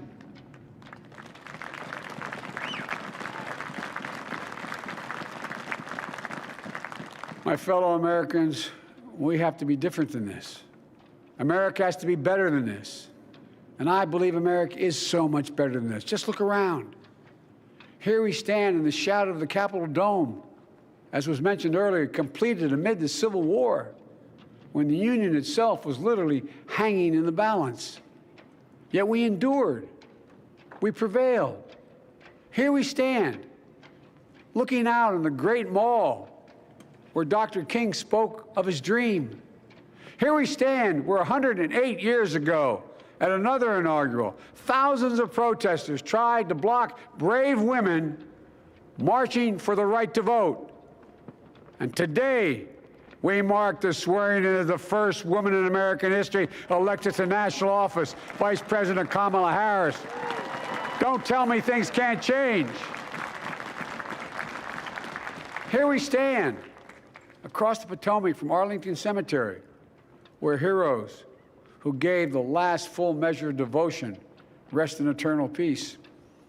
And here we stand, just days after a riotous mob thought they could use violence to silence the will of the people, to stop the work of our democracy, to drive us from this sacred ground. It did not happen. It will never happen. Not today, not tomorrow, not ever. Not ever.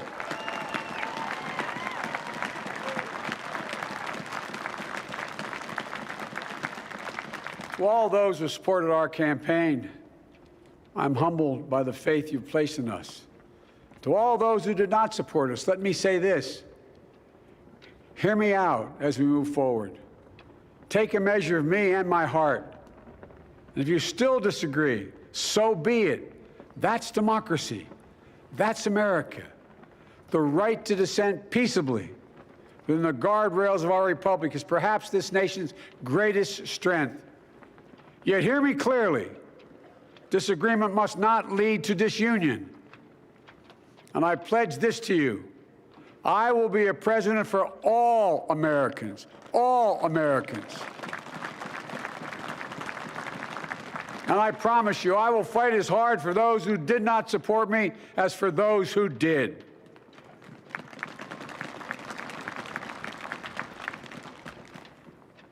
Many centuries ago, St. Augustine, a saint of my church, wrote that a people was a multitude defined by the common objects of their love. Defined by the common objects of their love. What are the common objects we as Americans love that define us as Americans? I think we know. Opportunity, security, liberty, dignity, respect, honor, and yes, the truth. Recent weeks and months have taught us a painful lesson. There is truth and there are lies. Lies told for power and for profit. And each of us has a duty and a responsibility as citizens, as Americans, and especially as leaders. Leaders who have pledged to honor our Constitution and protect our nation, to defend the truth and defeat the lies. Look, I understand that many of my fellow Americans view the future with fear and trepidation. I understand they worry about their jobs. I understand, like my dad, they lay at bed at night, staring at the ceiling, wondering, can I keep my health care? Can I pay my mortgage? Thinking about their families, about what comes next. I promise you, I get it. But the answer is not to turn inward, to retreat into competing factions, distrusting those who don't look like you, or worship the way you do, or don't get their news from the same sources you do. We must end this uncivil war that pits red against blue, rural versus urban, conservative versus liberal. We can do this if we open our souls instead of hardening our hearts, if we show a little tolerance and humility, and if we're willing to stand in the other person's shoes, as my mom would say, just for a moment, stand in their shoes.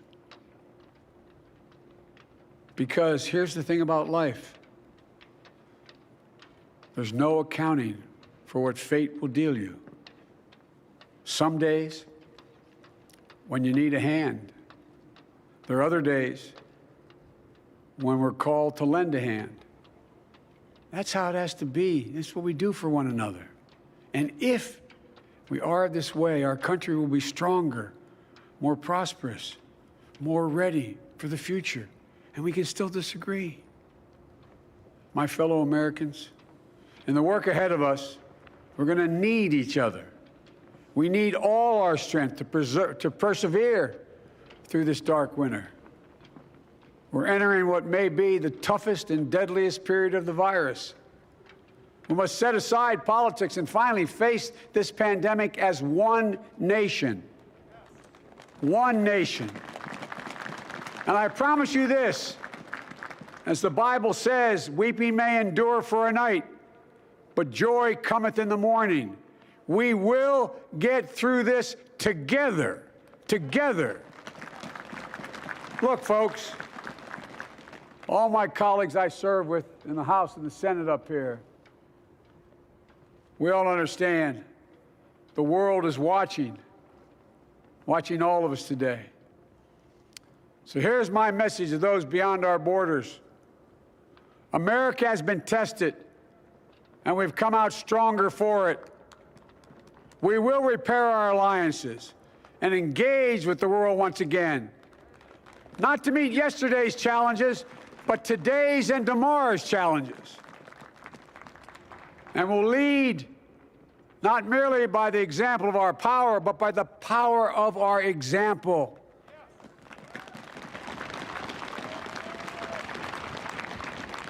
We'll be a strong and trusted partner for peace, progress, and security. Look, you all know we've been through so much in this nation. And in my first act as president, I'd like to ask you to join me in a moment of silent prayer. Remember all those who we lost in this past year to the pandemic, those 400,000 fellow Americans, moms, dads, husbands, wives, sons, daughters, friends, neighbors, and coworkers. We'll honor them by becoming the people and the nation we know we can and should be. So I ask you, let's say a silent prayer for those who've lost their lives and those left behind, and for our country.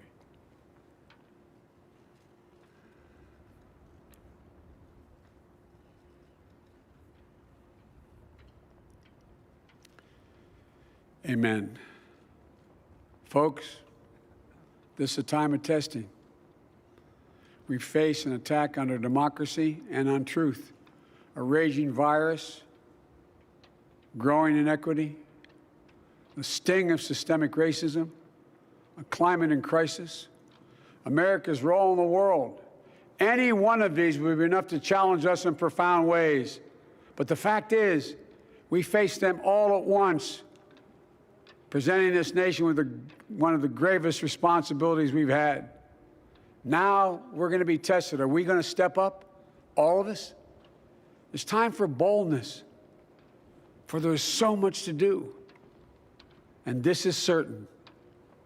I promise you, we will be judged, you and I, by how we resolve these cascading crises of our era. We will rise to the occasion is the question. Will we master this rare and difficult hour? Will we meet our obligations and pass along a new and better world to our children? I believe we must. I'm sure you do as well. I believe we will. And when we do, we'll write the next great chapter in the history of the United States of America, the American story. A story that might sound something like a song that means a lot to me. It's called American Anthem. There's one verse that stands out, at least for me, and it goes like this. The work and prayers of century have brought us to this day. What shall be our legacy? What will our children say?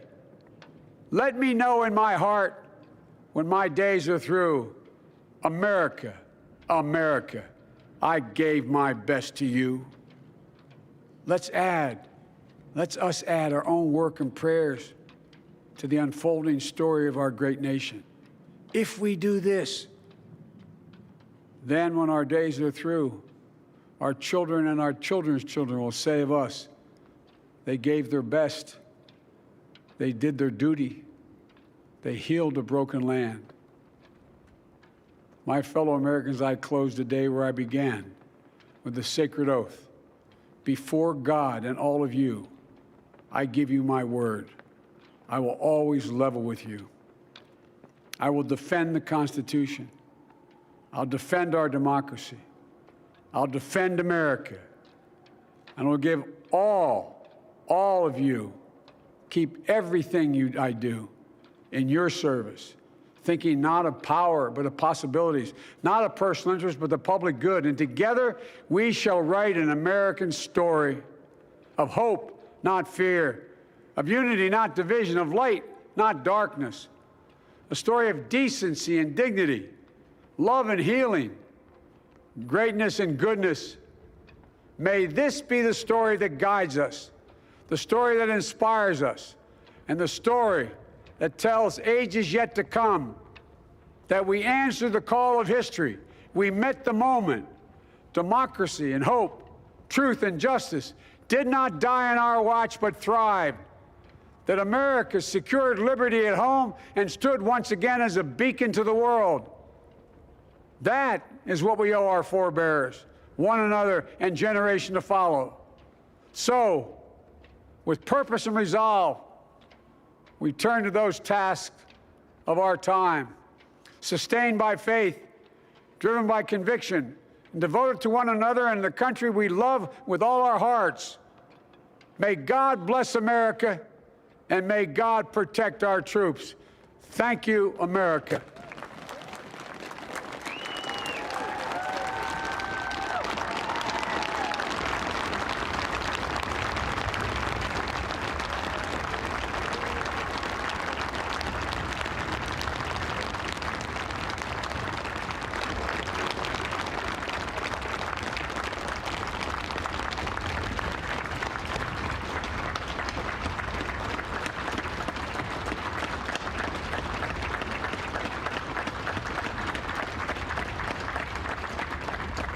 Ladies and gentlemen, please be seated.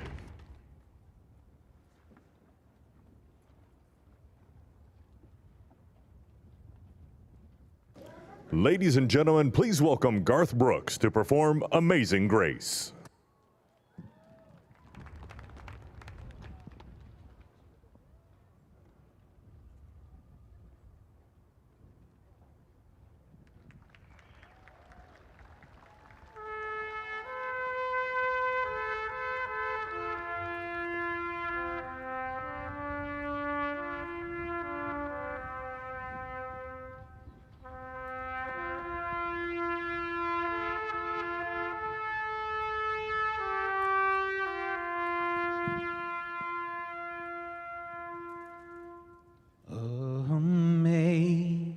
Amazing grace, how sweet the sound that saved a wretch like me. I once was lost, but now I'm found. Was blind, but now I see. When we've been there 10,000 years, bright shining as the sun, we've no less days to sing God's praise than when we first begun. If I can ask you to sing this last verse with me, not just the people here, but the people at home, at work, as one, united. Amazing grace, how sweet the sound that saved a wretch like me. I once was lost, but now I'm found. Was blind, but now I see. Amen.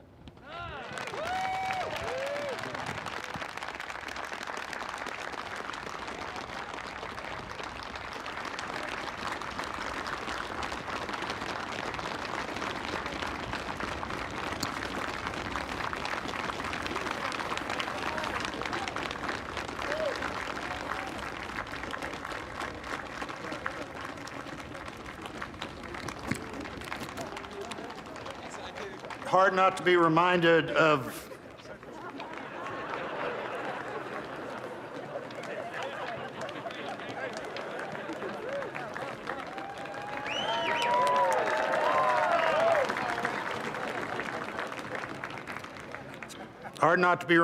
President Obama's singing that same song at the Mother Emanuel Church. A song that in our culture is as close to both poetry and prayer as you could possibly come. And we're going to finish with those two things. Let me introduce Amanda Gorman, our nation's first ever National Poet Laureate.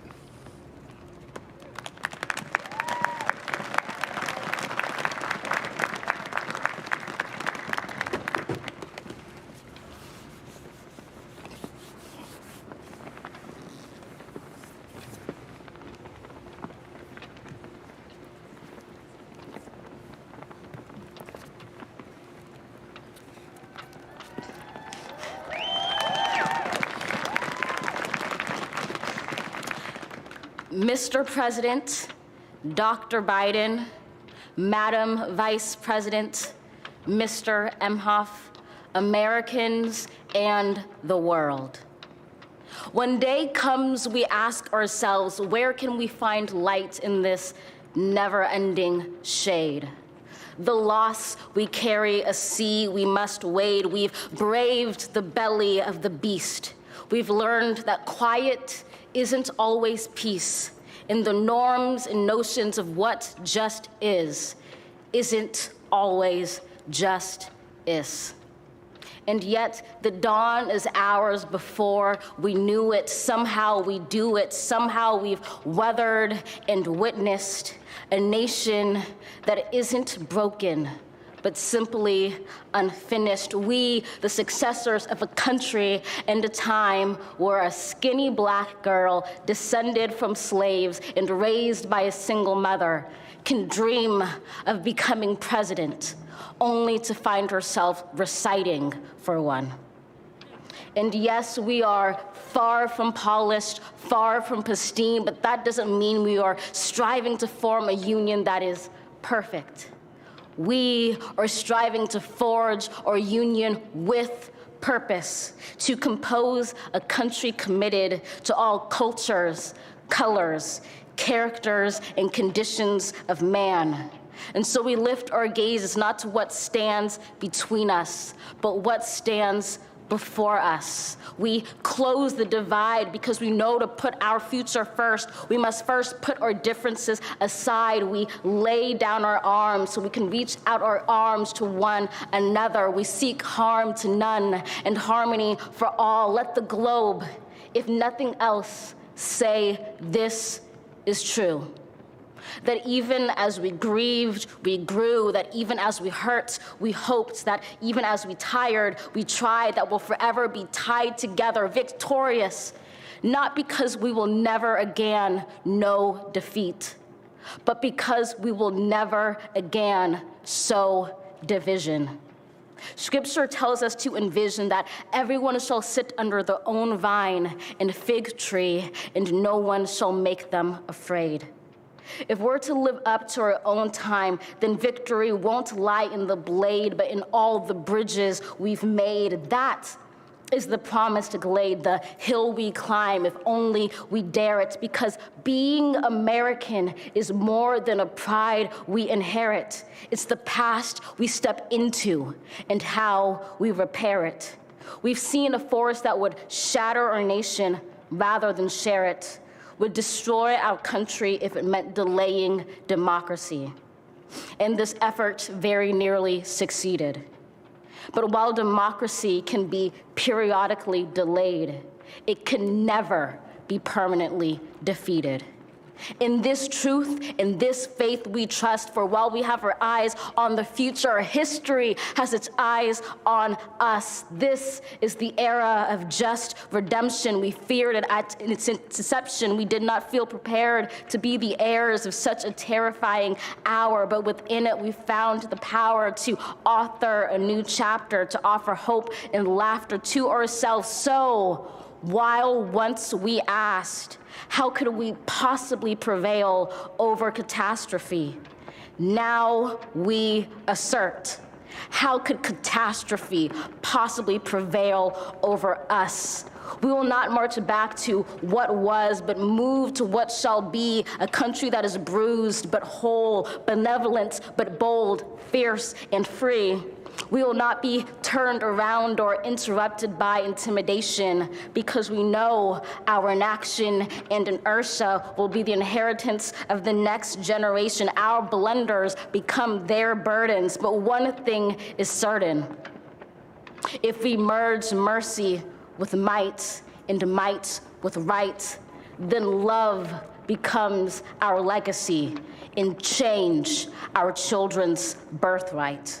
So let us leave behind a country better than the one we were left. With every breath from my bronze-pounded chest, we will raise this wounded world into a wondrous one. We will rise from the gold-limbed hills of the West. We will rise from the wind-swept Northeast, where our forefathers first realized revolution. We will rise from the lake-rimmed cities of the Midwestern states. We will rise from the sun-baked South. We will rebuild, reconcile, and recover in every known nook of our nation, in every corner called our country. Our people, diverse and beautiful, will emerge battered and beautiful. When day comes, we step out of the shade of flame and unafraid. The new dawn blooms as we free it. For there is always light, if only we're brave enough to see it, if only we're brave enough to be it.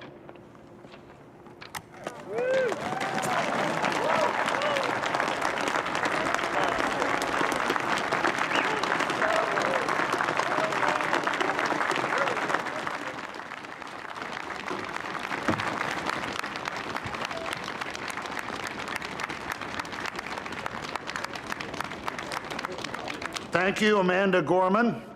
Now for our benediction, I'm pleased to introduce Reverend Dr. Sylvester Beeman, the pastor of the Bethel African Methodist Episcopal Church in Wilmington, Delaware, a friend of President Biden for 30 years.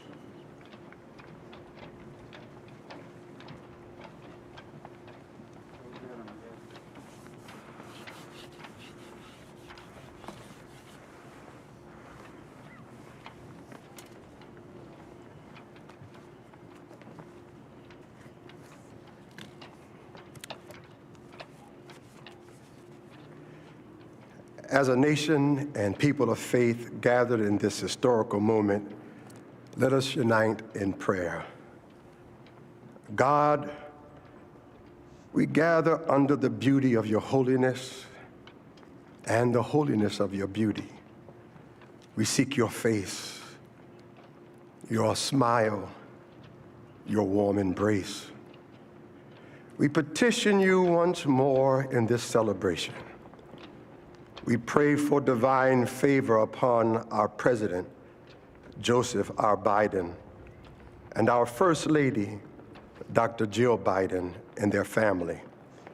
We further ask that you would extend the same favor upon our Vice President, Kamala D. Harris, and our second gentleman, Doug Emhoff, and their family.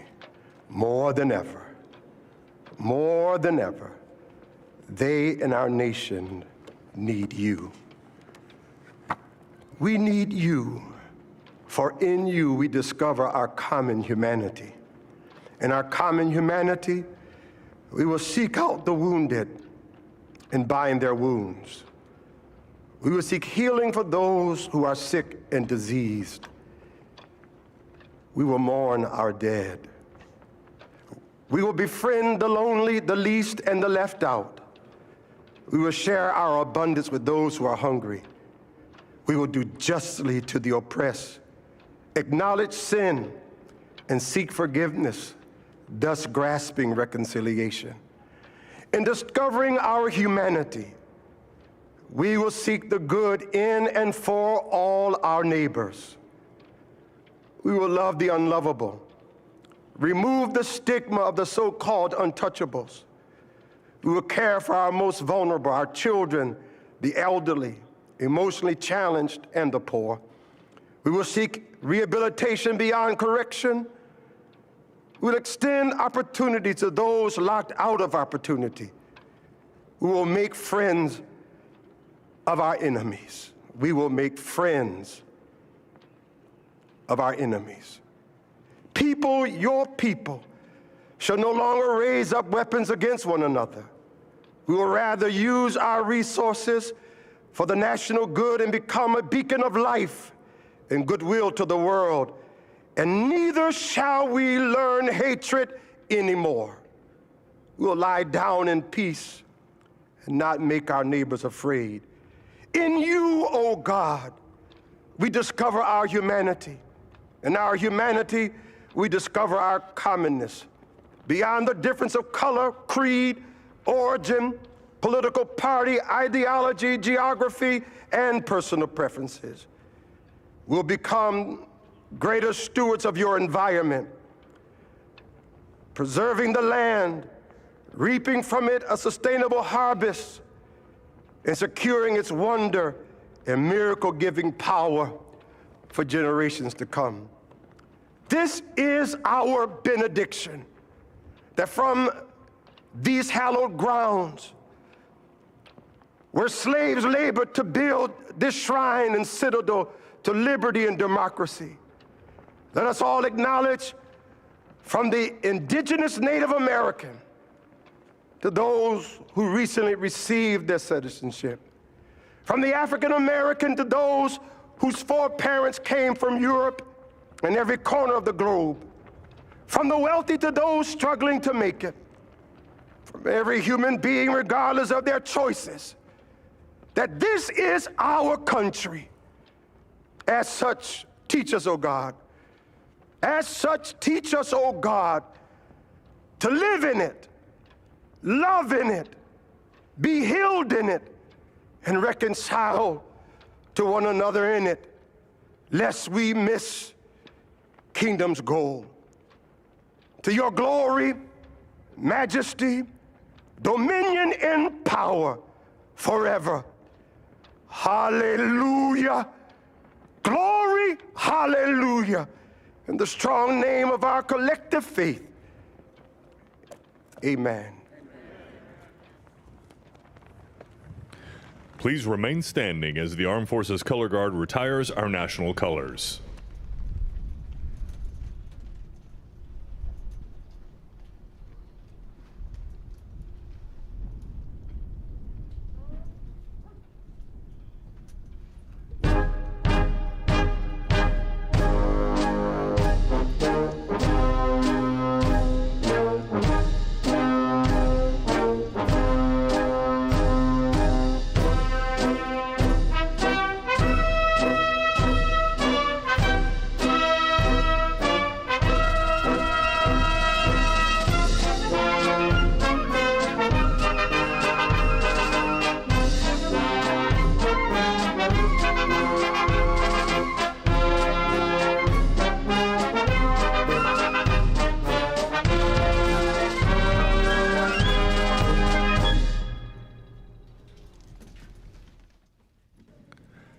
Ladies and gentlemen, please be seated and remain in your seats while the President and official party depart the platform. For safety reasons, your ushers will release your section in an organized manner, following the playing of our national march, The Stars and Stripes Forever.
we really witness something today? What did we witness? Janet, we really witnessed something today. What did we witness? Secession, orderly, disciplined. Orderly, disciplined secession. I'd like to make a couple of remarks in terms of Abraham Lincoln. He was quoted 3 times, now not by necessarily President Biden, but from the time the ceremony started. And 2 of the quotes were coming from his inauguration. How about the first youth poet, Amanda Gorham? She was tremendous, using words like rebuild and recovery, but she's awfully skilled in alliteration. Yes, Amanda Gorman's poem, The Hill We Climb, an uplifting moment. Poets have been included in the ceremony since 1961. We were talking a little bit earlier, Robert Frost that year for Kennedy's inauguration read a poem, and it's one of these ways in which this tradition is expanding and contracting, right? There are different things each year, and there are some things that are the same from one to the next, but one constant is the peaceful transfer of power. You know, at times during inaugural ceremonies, you can see things that look regal, and then you have something that was just so common and it just fit. Garth Brooks walking down the staircase and singing Amazing Grace, and when he left, it's as if his horse was hitched on the east side of the Capitol and he rode off. It was just wonderful. You know, the Joint Committee on Congressional Committee on Inaugural Ceremonies, Chairman Blunt said, we're witnessing an event both commonplace and miraculous. And I think you just summed it up right there. The commonality that we feel when we see musical performances, when we hear live music, and then this miraculous moment where we see this changeover of power. And it's something which is unique to the United States, this ceremony. Nobody else does anything like this. And nobody else has a live stream feed like ours, because we have cameras in places. Even now. We have cameras in places nobody else does. So we're getting some angles here. You can see the Obamas there. Secretary Chow behind Mrs. Obama, Senator McConnell's wife. That's VP Harris's children just behind them. Cole and Ella. Ella has the decorated shoulders on her jacket. There's Clinton, former President Clinton with the Obamas there as well. And this is the part where everybody gets up and starts to make their way back off the platform, back into the Capitol. We saw VP Harris and her husband going through the crypt a few moments ago. You know, President Biden, within the first sentence or two, used these 3 words: our determined democracy. That's I thought the that was theme. pointed. Yes. That's the theme of this 59th inaugural ceremonies. That's the theme that the JSEC selected, and a wonderful phrase to encapsulate this: our determined democracy, forging a more perfect union. And a few people made reference to it. You also mentioned how Biden's inaugural speech, he quoted others. And there's so many famous quotes that come to us from presidential inaugural speeches. That's why inaugurations are so important. I mentioned earlier about Thomas Jefferson's quote. What about Andrew Jackson mentioning about government, that it should be for the good of the people, and that the people will direct, and that government should respect the privacy of persons and position. Andrew Jackson. We could go on about FDR. The only thing we have to fear is fear itself. And Lincoln, the better angels of our nature, comes from one of his inaugural speeches. This is a moment where, and they vary in length. We've had long inaugural speeches in our nation's history. We've had short ones. We've had fatally long inaugural speeches. Poor President Harrison, you had to bring that up. President Reagan mentioning, hey, it's not the people that have failed government. It's government that needs to be accountable to the people. And we see President Obama there, who was in his inaugural address, his first one, the remaking of America. There's the poet Amanda Gorman there at the lower right of your screen. And President Obama hugging Lady Gaga. The lady, what a tremendous rendition of the national anthem. An incredible performance. I'm not sure if that was a designer of a dress or an architect that built that dress. That is. She's certainly found something to rival the architecture and the iconography of the Capitol. And I mean, we've talked a little bit about fashion choices, how to stand out in the crowd. Now, you mentioned Here we are, the young poet, Amanda Gorman, shaking hands with former President Clinton. Now, you just mentioned Miss Gorman, who has a speech impediment. And Janet, who else has a speech impediment? President Biden. How about Maya Angelou? Maya Angelou, another poet who has spoken. So that's the poet Amanda Gorman in a yellow jacket, and we see Lady Gaga and Michelle Obama hugging here. Well, there'll be a few pictures taken there.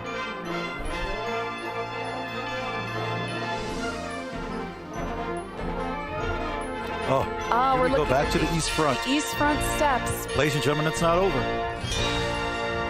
What do we mean by it's the departure of Mr. Pence? There's just as many iconic ceremonies that happen after the swearing of the oath as there are before. And there are just as many moments for us to watch and see these behind-the-scenes perspectives. I believe that's Hillary Clinton there, with the purple scarf. No, I've just been someone that at times when we finished our assignments would casually work my way to the East Front. And there's hundreds, if there's more than a few thousand people for the departure ceremony. There's prayer that's rendered. There's pomp and circumstance. It's ceremonial. Well, again, we talked a little bit earlier about how where is the president inaugurated versus where is the president not inaugurated. And this happens here at the Capitol, the home of the legislative branch, the home of Congress. And then so this departure ceremony, this moment where our new president and vice president depart from the Capitol and into their term, really is a historic moment, and it's a crucial part of this ceremony. Now, one thing that's different this year is that traditionally there is an inaugural luncheon that's held shortly after taking of the oaths. In the old House chamber known as Statuary Hall, well, as you said, this year because of the pandemic, we're not having it. That's the poet Amanda Gorman there in the yellow jacket again. And a beautiful view of the dome here on the west front of the Capitol. Again, those flags there representing the center one is our current flag, 50 stars for 50 states. The ones at the far ends for the 13 colonies that were in the Union in the beginning. Friends, we have a video clip for you right now. When applicable, following the swearing-in ceremonies on the west front of the U.S. Capitol, the outgoing president and first lady leave the Capitol to begin their post-presidential lives. Traditionally, the president's departure takes place with little ceremony. In 1797, George Washington attended the inauguration of his successor, John Adams. With few exceptions, subsequent departing presidents followed Washington's example. Until the early 20th century, the departing president also usually accompanied the newly elected president on the carriage ride from the Capitol to the White House following the inauguration. In the early 20th century, a new tradition evolved whereby the outgoing president quietly left the Capitol immediately following the swearing-in ceremony. In 1909, after congratulating President Howard Taft, former President Theodore Roosevelt left the Capitol for Union Station, where he took a train to his home in New York. Outgoing Presidents Coolidge and Hoover also left the Capitol for Union Station, where they traveled home by train. Outgoing Presidents Truman, Eisenhower, and Johnson left the Capitol by car. In recent years, the newly installed president and vice president have escorted their predecessors out of the Capitol after the swearing-in ceremony. The members of the JSIC gather on the stairs on the east front of the Capitol building and watch as the new vice president escorts the outgoing vice president and his spouse out of the Capitol through a military cordon. Then, the new president escorts the outgoing president and his spouse through the military cordon. Since Gerald Ford's departure in 1977, the former president and first lady have left the Capitol grounds by helicopter, weather permitting.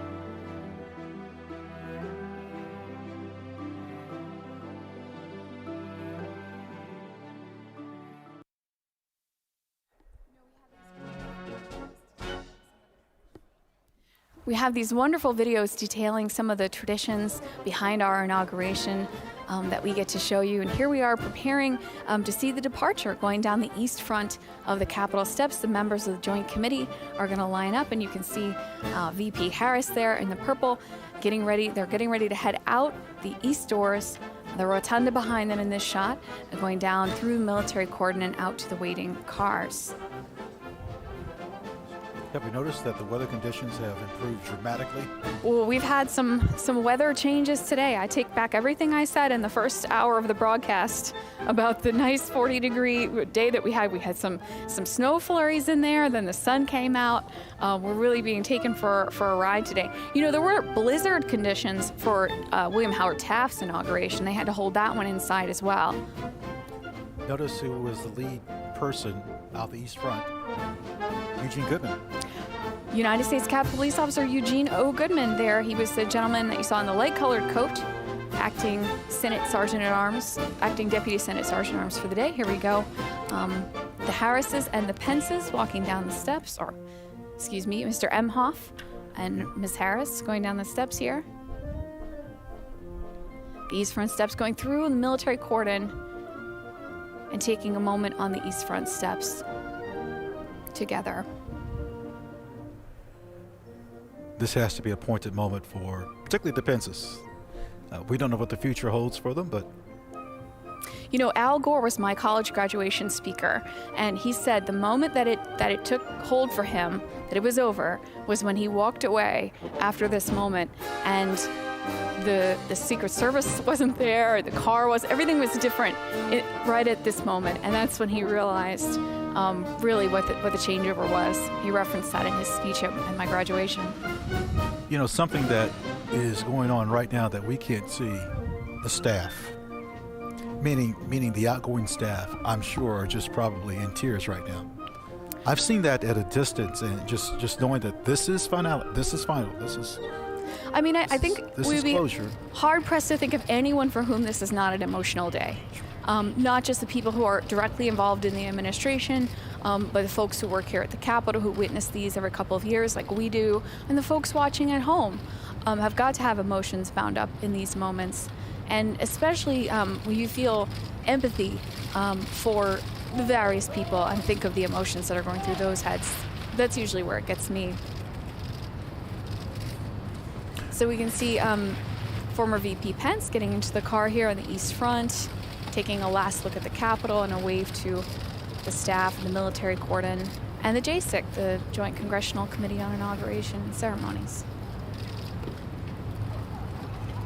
In time, we will have on the east front the passing of the review, passing the review. We'll see the pass and review here on the east front in coming up in a little bit. We'll see them standing there and watching, reviewing all of the troops going by. Now, I was not assigned to the Old Guard. I was assigned to the 82nd Airborne Division of Fort Bragg, North Carolina. And I've been in a lot of processions and reviews. And it feels like, for example, let's say President Biden is physically looking at everyone there. It's not the case, but as someone that has served, you feel that way.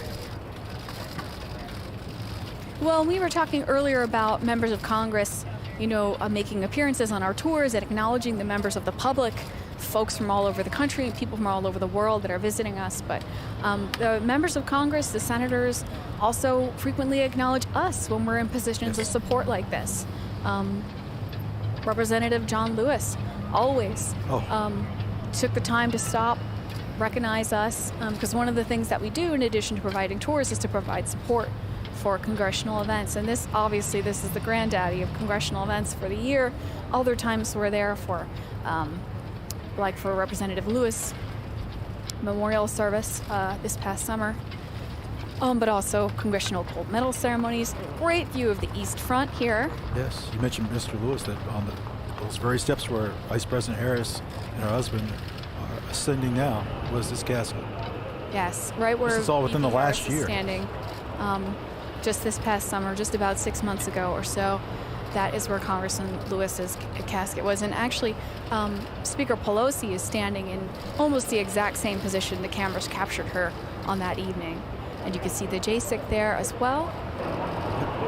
So members of the Joint Congressional Committee on Inaugurations, on inaugural ceremonies, they... Excellent camera shot here. I'm sorry to interrupt you. Oh, no, it's fabulous. Look at, we can see everybody here. Yes. So just a reminder for the folks at home, Steny Hoyer there in the red scarf, the Speaker of the House in the teal coat that we see there, and that's Senator Blunt with her. He is the chair of this Joint Congressional Committee that is the official host of inaugurations and the host of our live stream today. And here they are all coming back in through the east front door, making this turn. And then there are a few things that need to happen before we have some gift presentations coming up a little bit later on. That would normally happen during the inaugural luncheon. Day is far from done. We have President Biden that has some ceremony signings in the president's room that President Washington thought of. To think back in 1780s that President Washington thought, let's have a president's room. It took until the 1850s for them to complete it. Looking at the east front of the Capitol, when you see it from a shot like this, we think of them as the new House and Senate, but of course, they're not that new. No. The new House and Senate chambers are at the far ends of the building. It's called a hyphen, the way that they're connected off the end there. So those are actually cropped out in this view of the east front that we see here. So what you're looking at, if you can imagine, instead of that huge white painted cast iron dome, if you can imagine a shorter one, wood with a copper roof, and that copper roof, turning green over time. That's an idea of what the Capitol looked like back when Jefferson, not Jefferson was inaugurated, back when Monroe was inaugurated, let's say. Ceremonial unit, you can. All right, we've got another video coming up, and we have these great videos that are taking you through. First official actions taken by the newly sworn President of the United States occur in the President's room just off the Senate chamber in the U.S. Capitol. After the departure of the former President and First Lady, the new President gathers there with aides and members of Congress to sign nominations and sometimes memorandums, proclamations, or executive orders. This tradition began in 1981 with President Ronald Reagan.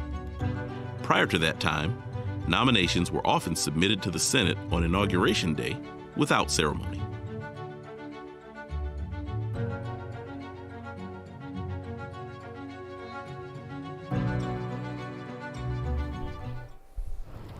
All right, I think members of the military cordon here, bayonets affixed. Heading back into the Capitol, you can see a fleet of cars there transporting all these folks. Of course, the ones with the flags on the front there, most likely vice presidential vehicles. The area that they're going towards is the Law Library. And then in that area is where Thomas Jefferson was first inaugurated, March 4th, 1801. And his second inauguration was in that room. Yeah, right there on the first floor of the Senate side. It's part of the oldest section of the building. Jen, I hope the people can see this pediment that's in this triangle, and it's Genius of America, and it used to be sandstone. About the triangular section above the door. Used to be sandstone, and it deteriorated, and they changed it to marble from Tate, Georgia. And so, friends, there was a part of this porch, if you will, that was extended out about 32 feet just before President Kennedy was inaugurated to give balance to the dome. Now you see people around there. That's something that's in the past that was allowed by the general public. I'm talking about the 1940s, 30s. It was just overwhelmed with people, and that's one of the reasons why we don't have inaugurations on the east side anymore. Yeah, we mentioned earlier there's a famous photo from Lincoln's inaugural where he's out here, and the crowd around him is so thick you can hardly pick out Lincoln except for his exceptional height. And in that photo with him actually is John Wilkes Booth, who attended Lincoln's inaugural that day and said, if I'd had my weapon, I could have had a shot at him. That's how close he was. That would be the last speech he would make. Now, speaking of Lincoln and the Civil War, flanking that door are figures of war and peace in those niches there on either side of the east front door. So again, the east front of the Capitol was the traditional front of the building. The Statue of Freedom on top faces this direction. Of course, you were just discussing the pediment, the sculpture that's there above the door. Of course, there's no part of the Capitol that's not ornate. And there is no back of the Capitol. There's an east front and there's a west front. And I think maybe we need to emphasize that today. So here, everything's happening on both fronts of the Capitol today. Here on the East Front, we saw arrivals coming in earlier. We've got departures, the pass and review coming up. And as for the actual swearing in, over on the West Front side. All three branches of government. Oh, this is shot inside the president's room, the folks. press room. Friends, look at these beautiful floors. These are English Minton tiles from Stoke-upon-Trent in England. They're $2.03 per tile. And what you're seeing, I love this camera view, is President Washington's cabinet. It looks like Henry Knox, Secretary of War, in the corner there. I don't know if I can emphasize enough how unique this opportunity is for us to see this. I worked at the Capitol now for 12 years, and I've seen the inside of this room maybe half a dozen times. Ladies and gentlemen, stand by for a video on the signing ceremony. You want to see this. The first official actions taken by the newly sworn President of the United States occur in the President's room just off the Senate chamber in the U.S. Capitol. After the departure of the former President and First Lady, the new President gathers there with aides and members of Congress to sign nominations and sometimes memorandums, proclamations, or executive orders. This tradition began in 1981 with President Ronald Reagan.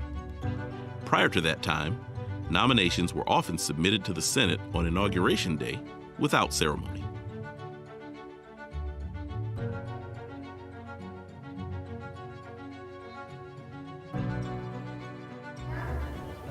So the President's room is a really special room inside the Capitol, and we're actually not going to be able to show you the moments, some of the moments here that we're recording them for posterity, but they're not necessarily going to be live because of the importance of what happens in this space. You mentioned importance. In 1964, Dr. Martin Luther King Jr., along with President Lyndon Baines. Janet, you mentioned the importance of this room. In 1964, Dr. Martin Luther King Jr.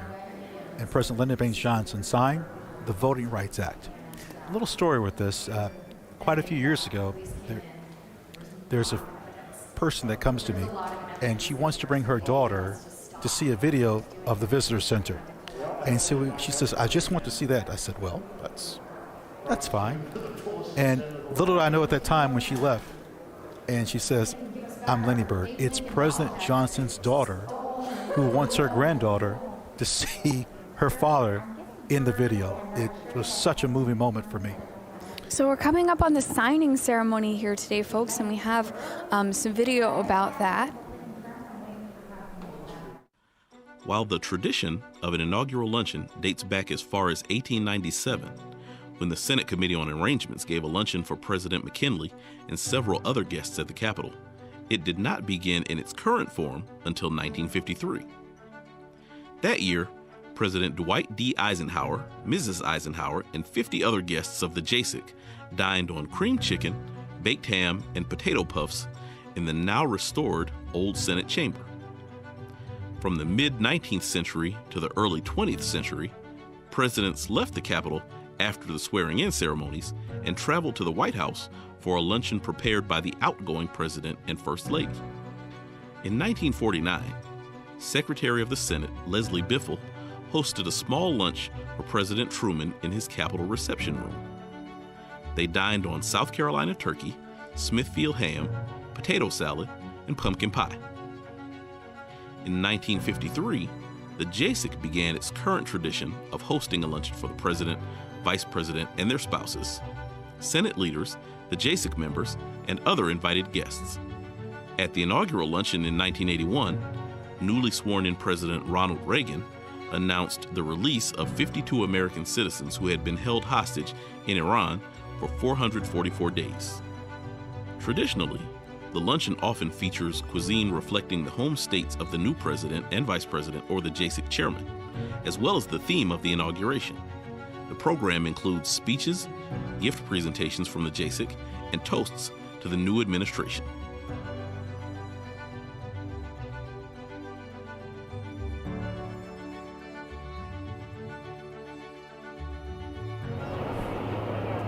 So this is the site of our broadcast today. This is the Russell Senate Office Building. And we discussed a little bit earlier how prior to the early 20th century, the members of Congress didn't have separate offices. They used their desks on the floor of the chambers, House and Senate, or they used their private homes to store correspondence, research, and all of the paperwork that they deal with legislation. It took some time, but by 1909, we had a building that the senators work out of, and then it's renamed years later after Richard Russell from the state of Georgia. And we're located just outside of the beautiful Kennedy Caucus Room, named after John Fitzgerald Kennedy, Robert Francis Kennedy, and Edward Kennedy. Oh, look at our control room. Yeah, the Kennedy Caucus Room, normally the site of many wonderful ceremonies, but today it is our Mission Control Center. You can see right there our wonderful team putting together this live stream broadcast today. We've got, as we mentioned, we have cameras in a lot of places that other folks don't, so you can see all of our camera feeds up on the screen there. And this is a huge and beautiful room. It's so ornate. It's in the style of Versailles. Mm-hmm. Well, the windows are from France. Now, you could fit a tennis court and maybe half a basketball court here. I mentioned this earlier. There should be an opera performed here. But this is our control center, and we've had over 30 camera feeds throughout the building, throughout the campus, that's giving you this great coverage. You might have heard a collective gasp from Ron and I earlier when we got that camera view inside the president's room, right? Where right now the president is being briefed, and then there'll also be in a few minutes a little bit of signing activity happening there. It is a beautiful and ornate room inside the Capitol. There really are no unornate spaces inside this Capitol complex, but these are among some of the most beautiful ones. Our friends from Texas, I think, are making a departure. One can go. You know, this Kennedy Caucus Room has been the site of a few hearings. Yeah, a few. The Titanic? Teapot Dome scandal? Well, how about McCarthy hearings? In 1937, this is where President Roosevelt's plan to pack the Supreme Court was discussed. And Watergate hearings. So I don't think this room is not too unfamiliar for a lot of Americans. Well, this might be something which is a point of interest to our audience at home, because they probably picture all of the action happening in the chambers. No. And really, the chambers are where the voting happens and a certain amount of debate, but caucus rooms like this, committee chambers, here we see the Clintons departing there on our screen. Caucus rooms like this, committee chambers, rooms all over the Capitol are where a lot of the action happens. And if you watch hearings on TV, you may notice that you're seeing different spaces than you see when you watch votes. Here comes the Obamas. We're watching these departures on the East Front as we're coming to you from a separate building over in the Russell Senate Office Building. You know, this building is made intentionally to be fireproof. You know what's ironic, Janet? This building is so old, yet when they built the new buildings, such as the Hart Building, the members didn't want to go to the technology building. Everyone likes everything old. Think about this. I mean, where do they have inaugural luncheons for the president? Old statuary hall, old House chamber. Where were they before? Old Senate chamber. No one likes anything new. Yeah, we have a very long memory. I mentioned to you guys in the beginning that the Guide Service has been part of the story here on Capitol Hill, part of the community since 1876. So when Ron and I talk about old versus new, we really mean that in like a much further reach. If you can imagine, this new Hart Senate Office Building he's talking about, it's a little bit older than me, I think. And we talk about the new House chamber, the new Senate chamber. Those are from the late 1850s. The new House chamber received criticism because of artificial air, artificial light. I mean, amazing. Now, the old House chamber we now call National Statuary Hall. That video that we just watched about inaugural lunches showed a lot of photographs that happened there in National Statuary Hall, where that luncheon is traditionally held, and it's the former House chamber. And actually, it's the way the building functions architecturally, it's pretty much a pass-through. It's directly on the route between the rotunda, the Speaker's office, and the House floor. Janet, let's go to another video, please. on March 4, 1793, Washington gave the shortest inaugural address on record, just 135 words. Every president since Washington has delivered an inaugural address. While many of the early presidents read their addresses before taking the oath, current custom dictates that the Chief Justice of the Supreme Court administer the oath first, followed by the president's speech. William Henry Harrison delivered the longest inaugural address at 8,445 words on March 4, 1841. John Adams' inaugural address, which totaled 2,308 words, contained the longest sentence at 737 words. In 1921, Warren G. Harding became the first president to take his oath and deliver his inaugural address through loudspeakers. In 1925, Calvin Coolidge's inaugural address was the first to be broadcast nationally by radio. And in 1949, Harry S. Truman became the first president to deliver his inaugural address over television airwaves. Most presidents use their inaugural address to present their vision of America and to set forth their goals for the nation. Some of the most eloquent and powerful speeches are still quoted today. In 1865, in the waning days of the Civil War, Abraham Lincoln stated, "With malice toward none, with charity for all, with firmness in the right as God gives us to see the right, let us strive on to finish the work we are in, to bind up the nation's wounds, to care for him who shall have borne the battle and for his widow and his orphan, to do all which may achieve and cherish a just and lasting peace among ourselves and with all nations." In 1933, Franklin D. Roosevelt avowed, "We have nothing to fear but fear itself." And in 1961, John F. Kennedy declared, "And so, my fellow Americans, ask not what your country can do for you. Ask what you can do for your country."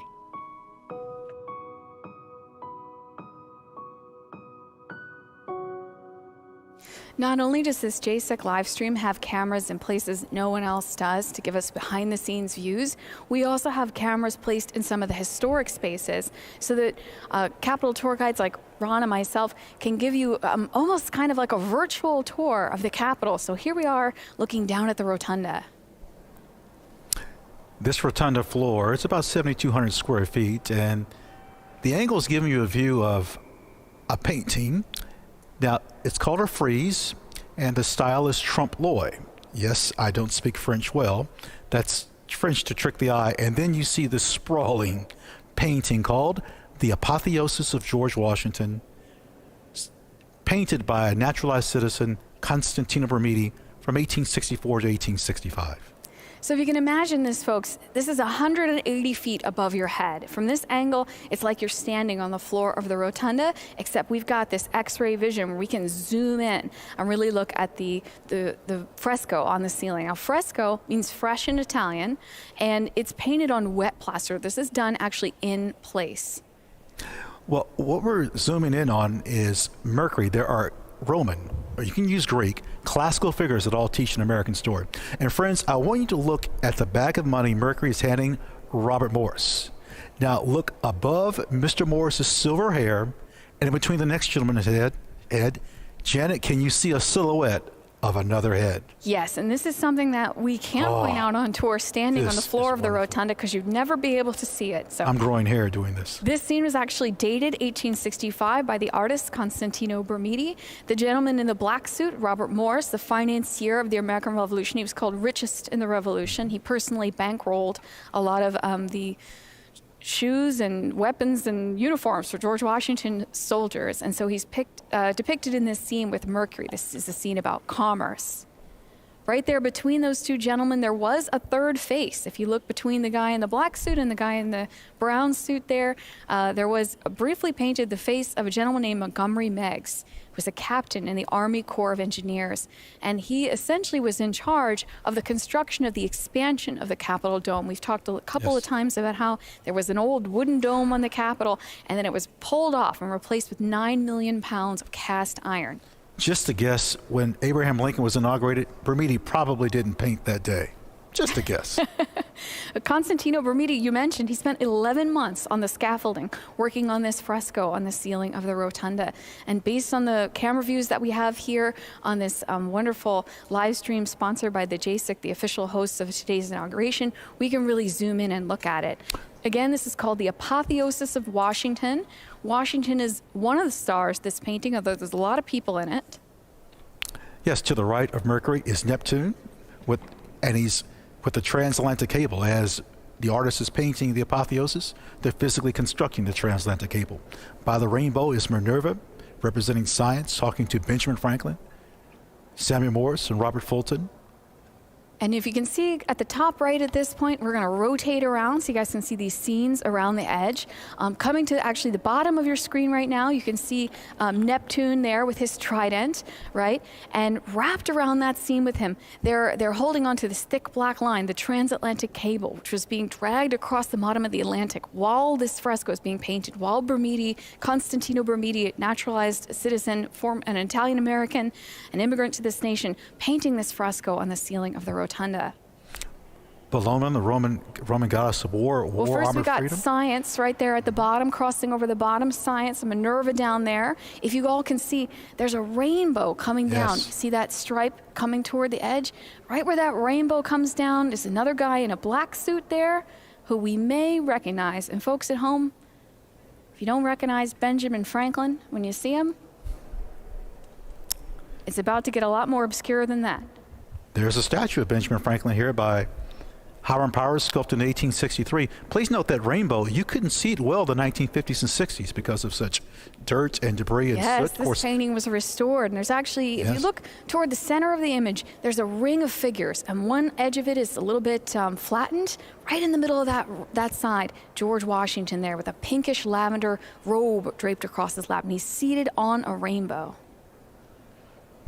You know, all the figures that we see in the apotheosis are also depicted throughout the Capitol complex in some manner, on a wall, a medallion. What is in the rotunda is often re-emphasized throughout the building. That's right. These artworks depict allegorical figures, people representing concepts like liberty and freedom, but they also represent real people. And so now we're looking at another fresco. This, again, is a painting on plaster, and this is called The Frieze of American History. This is a narrative wrapping around the rotunda. Started by Constantino Bermidi in 1878. Now, we're at the area, you can see like a box or a desk and someone kneeling. That's about the general area in which he stopped. He had a little mishap. Constantino Bermidi, our artist of the Capitol, was up here on the scaffolding painting this fresco around the rotunda, and it will be just kind of off to the right, actually. This fresco goes chronologically to the right. There we go. And so right here, this scene, there's kind of a box on the ground in it, right? This is a moment of transition. So what we got here is a moment where another artist takes over. His name, Filippo Constantini. Now, friends, there's a person in the middle. It's like he's wearing knickers. For you golfers, as if he was Payne Stewart, bless his soul. And maybe you can see that the left shoe, or sandal, if you will, looks different than the right. If you can't, look at the three indigenous people. See, they're painted a little larger and what? A different color. That marks where the second artist takes charge, Filippo Constantini. And he paints scenes that Bermidi had etched, but things don't exactly go quite according to plan. Yeah, this is something that, again, folks, if you were on tour with us in the Rotunda, we would be squinting to try and see this. So it's incredible that we have a camera to bring in on this. That guy in the center with holding his cloak in front of him, that's William Penn. And our man Constantino Bermidi, our artist of the Capitol, is up there on that scaffolding, and he was working on William Penn's foot at the moment that he slipped from the scaffolding and started plummeting toward the floor of the rotunda. Bermidi was not hurt. He was rescued by a number of people who were around, including one of our predecessors in the Capitol Guide Service. He was brought back down to the ground, and he declined to go back up that scaffolding. And that's when Congress brought in a second artist. So if you can see William Penn in the center, holding his cloak in front of him with one hand out to the side. One shoe has a buckle on William Penn and one doesn't.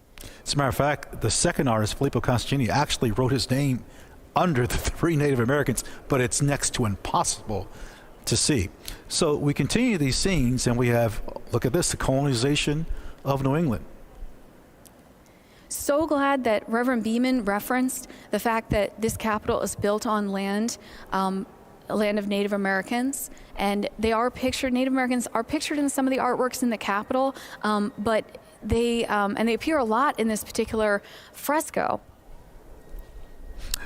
Here we have the colonial governor of Georgia, the first one, William Oglethorpe. That's the scene there, making a pact with the Muskogee Native Americans. So this is a frieze. Now, typically the term frieze refers to a sculptural band around the top, similar to the pediments out on the east front that Ron and I were telling you about a little bit earlier. This one is painted around the inside of the rotunda, and as Ron mentioned, trompe l'oeil. It's to fool the eye. Oh, look, a little bit of sunlight shining in on that fresco right now. So it's flat. I just want to emphasize that in case you can't tell, flat, painted on plaster, shades of, I know it looks like black and white, but it's actually a deep, deep brown to create that 3D effect. Now, down on floor level, I wouldn't say human scale because they're still quite big, but down on floor level around the rotunda, we've also got a series of giant paintings. Oh. This is by John Vanderlyn, and it's featuring Mr. Columbus. The painting size is 12 by 18. To give you an idea about why you should come and visit the Capitol, visit Congress. That door right there is the east front door that we can see the light coming in there. That's that east front door we've been watching. Here it is from the outside.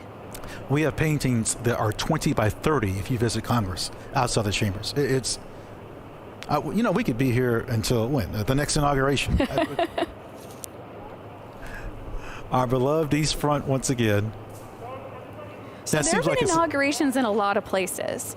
We talked about this. We started off with George Washington's, originally in New York City.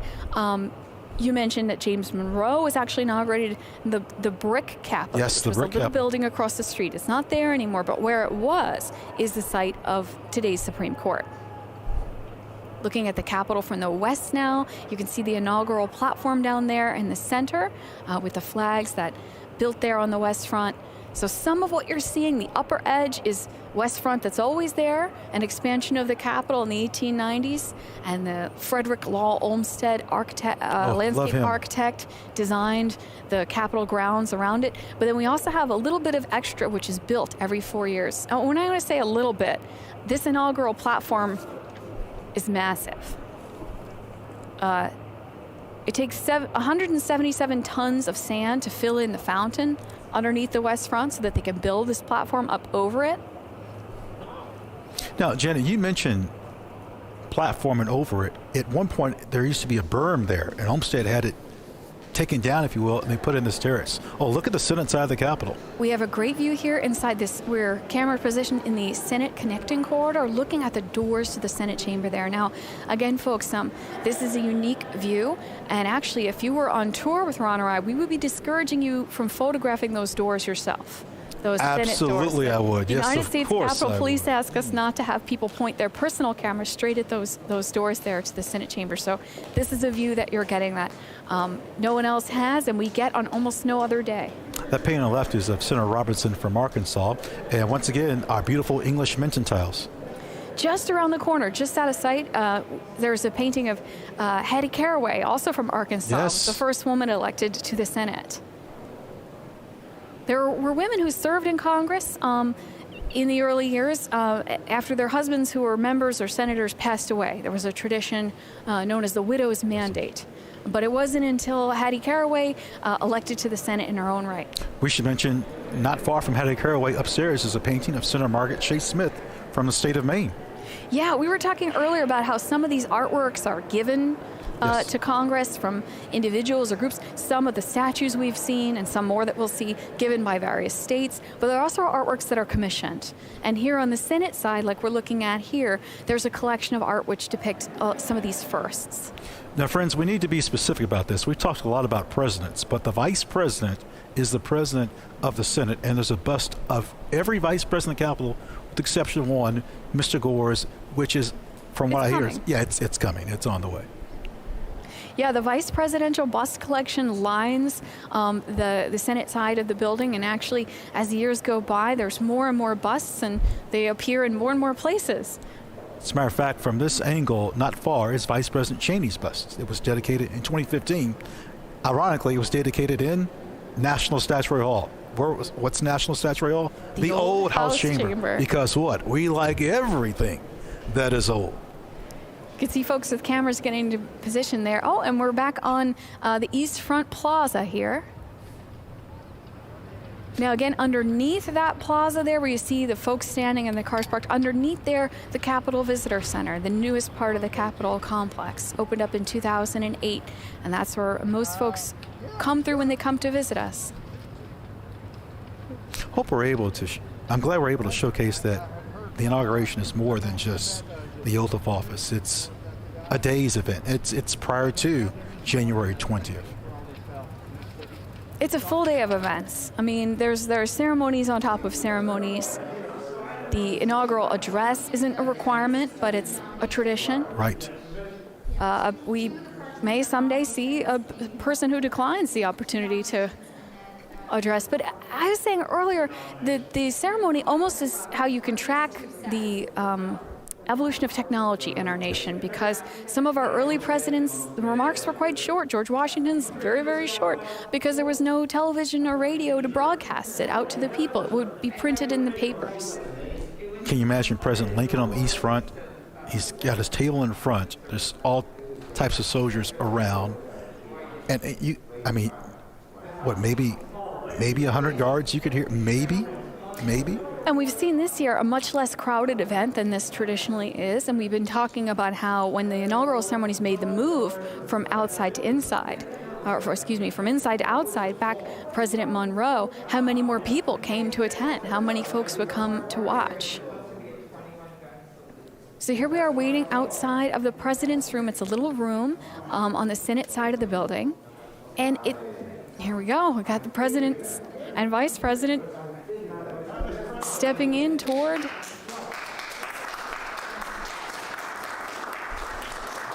pause for applause. Here they are in the president's room. Now this, I will say, is also a tricky room to photograph, folks, because of those huge mirrors on either side. It is not a big space at all. Saw the fireplace there. I'm such a nerd. I think I know how many fireplaces are in the Capitol. So that's going to be a quiz for you right now, Janet. Trivia question for me. Ron is asking how many fireplaces are in the Capitol. I'm going to give you three choices. Okay. Okay, well, 120, 160, 144. 160. 144. Now, how many work, that's another issue. All right, here comes the signing, folks. Before we begin, Mr. President, after you're done signing the documents, when you're ready for the ceremony to end, give me a signal nod. I'll have press escorted out of the room. Once the press are on the stairs secured, we'll go ahead and be ready to move on to the Ohio clock corridor. Excuse me.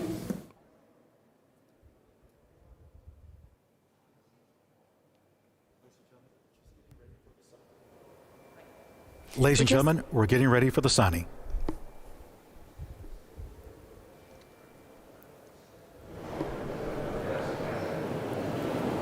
So we can see President Biden here preparing sign in the president's room. A small room on the Senate side of the Capitol. We have very exclusive access to see this today, the way that we're seeing this. There'll be some parts that we don't get to see, but they're being filmed for archival purposes, for posterity. Again, I want to go back. The reason why we have the president's room, George Washington. He said the president should have a room where, from time to time, he can meet with Congress and sign bills, or not sign bills, but have interaction. Yeah, and it's another holdover from a different era, folks, when the term of our president and our Congress overlapped differently.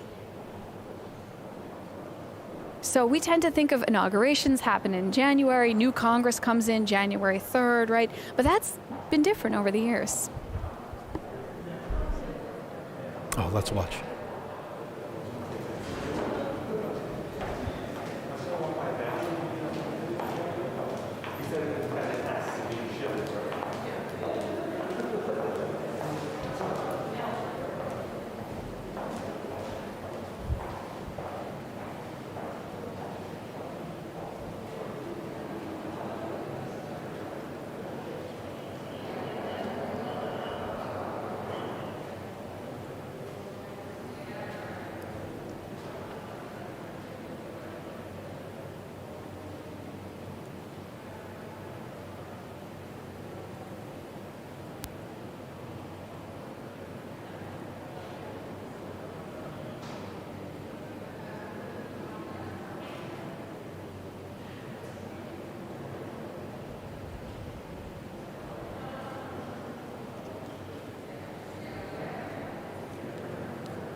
Well done.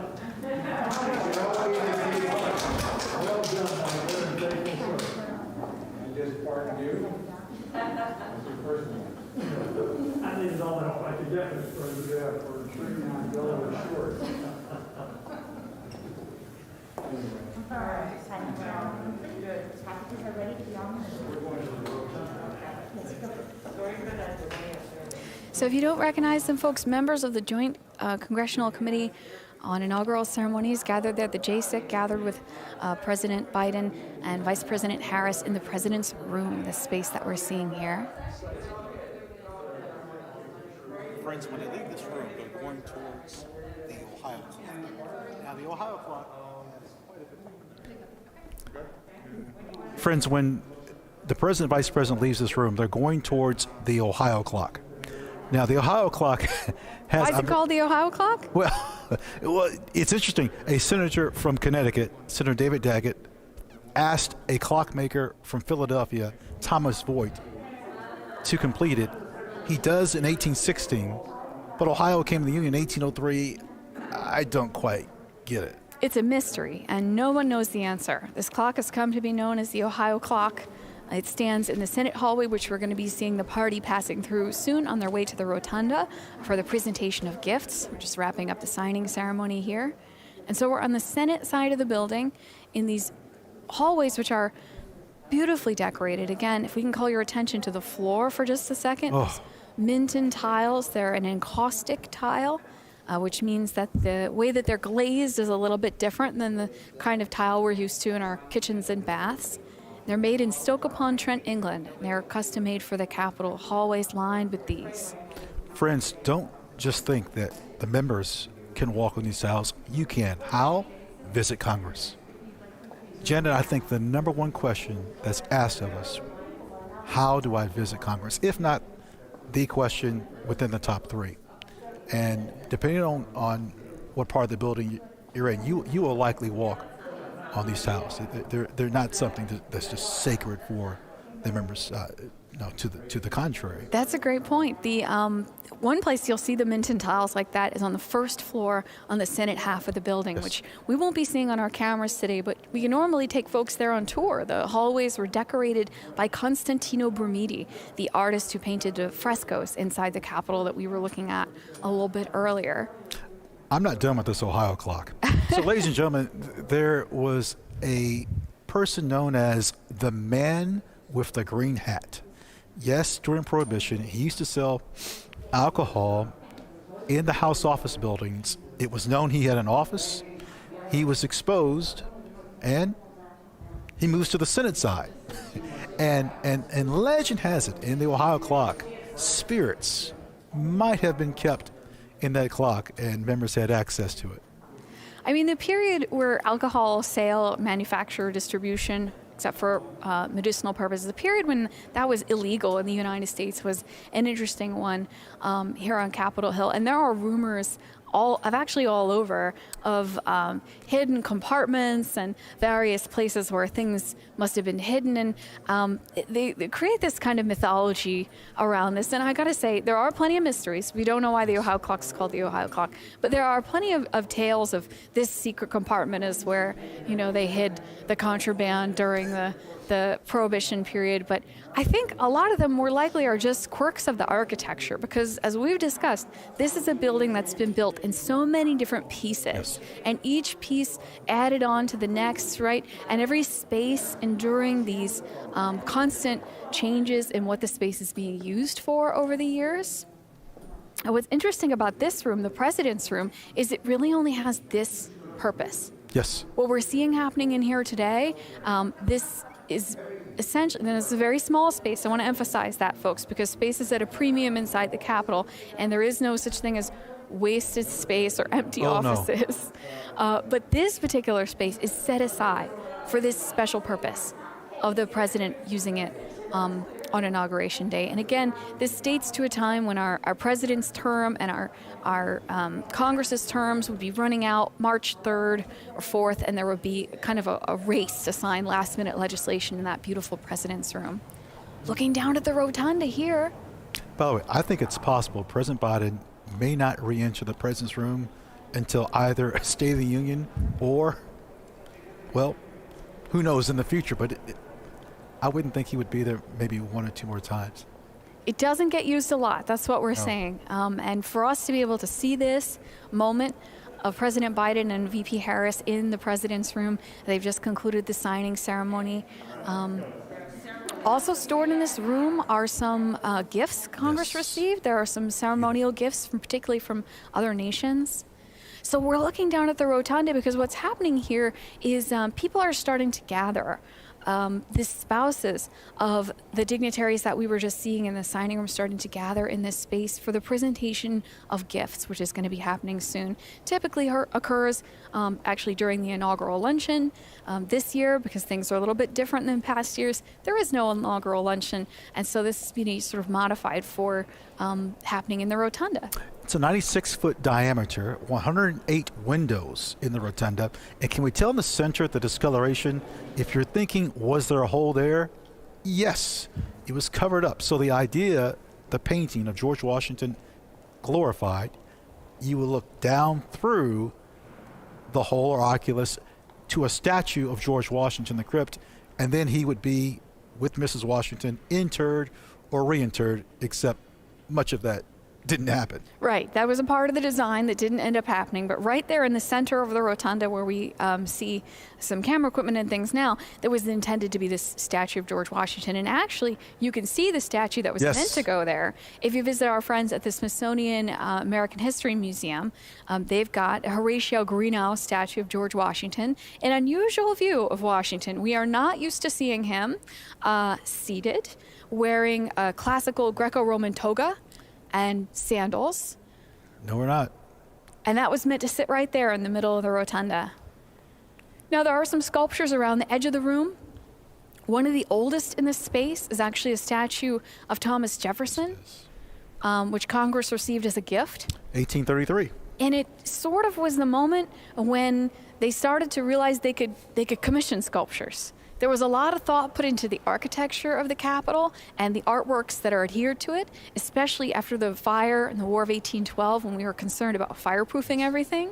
And so paintings, sculpture are a little bit easier to be vandalized. And so there was an early emphasis away from them and onto things like frescoes and friezes that we've seen. Now, the Ohio clock is on the right-hand side. They're coming past that area and other leadership offices. So again, this is a view of the exterior of the Senate chamber, doors there. This Ohio clock we were talking about, it's one of the iconic artifacts inside the Capitol, iconic timepieces. It would be just out of view on your right-hand side, where you see those three folks there kind of in dark suits. Now, just out of view on your left-hand side, portrait of the first woman in the Senate, Hattie Caraway, and that's also obviously where we anticipate seeing the president and vice president emerge in a few seconds. Ladies and gentlemen, I want you to picture this. In the old chamber, Vice Senator Breckinridge said, let's pick up our desk and move them into the new chamber. That's how they moved there. Yeah, so this is the door to the new Senate chamber. Yes. And again, when Ron and I talk old and new, we're talking the difference between about 1810 and about 1859. So new would be 1859. And so in there, behind those wooden doors, is where the Senate currently meets, using desks that came from their original chamber. You know, I wish I'll do it. So, Senate visitation and House visitation. Oh, do you have to be a certain age to visit the Senate? So I will say that the House and Senate sessions are always open to the public. Yes, Anybody can come and watch. You can get a pass from your member, your representative, or your senator, and sit in and watch in the galleries. But there are certain rules in the galleries about photography and applause and things like that. And Ron is alluding to... You better be 6 years of age and older to visit the Senate. There's such a place called the Children's Room, where my colleagues have put me in timeout many a time there. And it's not far from that camera angle just gave you. Oh, what a view here. We see elements of all four branches, if I'm not mistaken, for review. And again, I mentioned this earlier. I had served in the 82nd Airborne Division for quite some time. And here they're coming out. Here they go. They'll be passing by Leader McConnell's office. I thought it was a Marriott. Now, once again, folks, you see the Capitol Police Officer in uniform. The gentleman in the brown coat is United States Capitol Police Officer Eugene O. Goodman, who is serving as the acting Deputy Senate Sergeant at Arms for the day. Speaker Pelosi just went by there. I didn't notice her without... Cream-colored dress. She took off the turquoise coat we saw her in earlier. Senator Schumer and Blunt going by us there. And so as they passed us now in this corridor, they're about to pass by McConnell's office. Janet, notice the floors have changed. Fabulous view here of what's called the small Senate rotunda. So just off the rotunda, a small area there with the columns. It's actually an air shaft. If you were to look over that railing, you'd see down to the first floor of the Capitol, and it used to distribute light and air in the days before air conditioning and light bulbs and all the stuff that we have now. Goes the House Sergeant of Arms, Senate Sergeant of Arms. And our acting Deputy Senate Sergeant at Arms there in the light brown coat, that's Eugene Goodman, U.S. Capitol Police Officer. Folks, you may have seen some photos, video of him recently. I mentioned the floors. Those are mosaics, which if you visit the Library of Congress, you'll see in abundance. It's the only area that we have mosaics in the Capitol. Look how President Jackson is dominating that room right now. Look at that posture on the right-hand side. So these statues, again, are from the National Statuary Hall collection. Every state gets to send two. There's VP Harris and Doug Emhoff, her husband, heading into the rotunda. And Dr. Jill Biden and President Biden heading into the rotunda. Surrounded by a phalanx here, including other dignitaries, as we discussed, sergeants at arms. And remember, this is a scaled back. Yes, this is a scaled back operation. Remember, this is fewer people than we would normally see at inauguration. So another incredible feature of this broadcast is that we have clear views of these folks that aren't too crowded. This is incredible. I'm blown away. As we look down in this direction, that's the door of the Senate at the very end of the hall, that wooden door with the rounded top that you see on it there. And again, if you were on tour with us, I would be asking you to please not point your camera at that door, because the United States Capitol Police like to keep that area secure. You can see some Capitol Police officers here flanking this north door into the rotunda. So the president entering the rotunda now.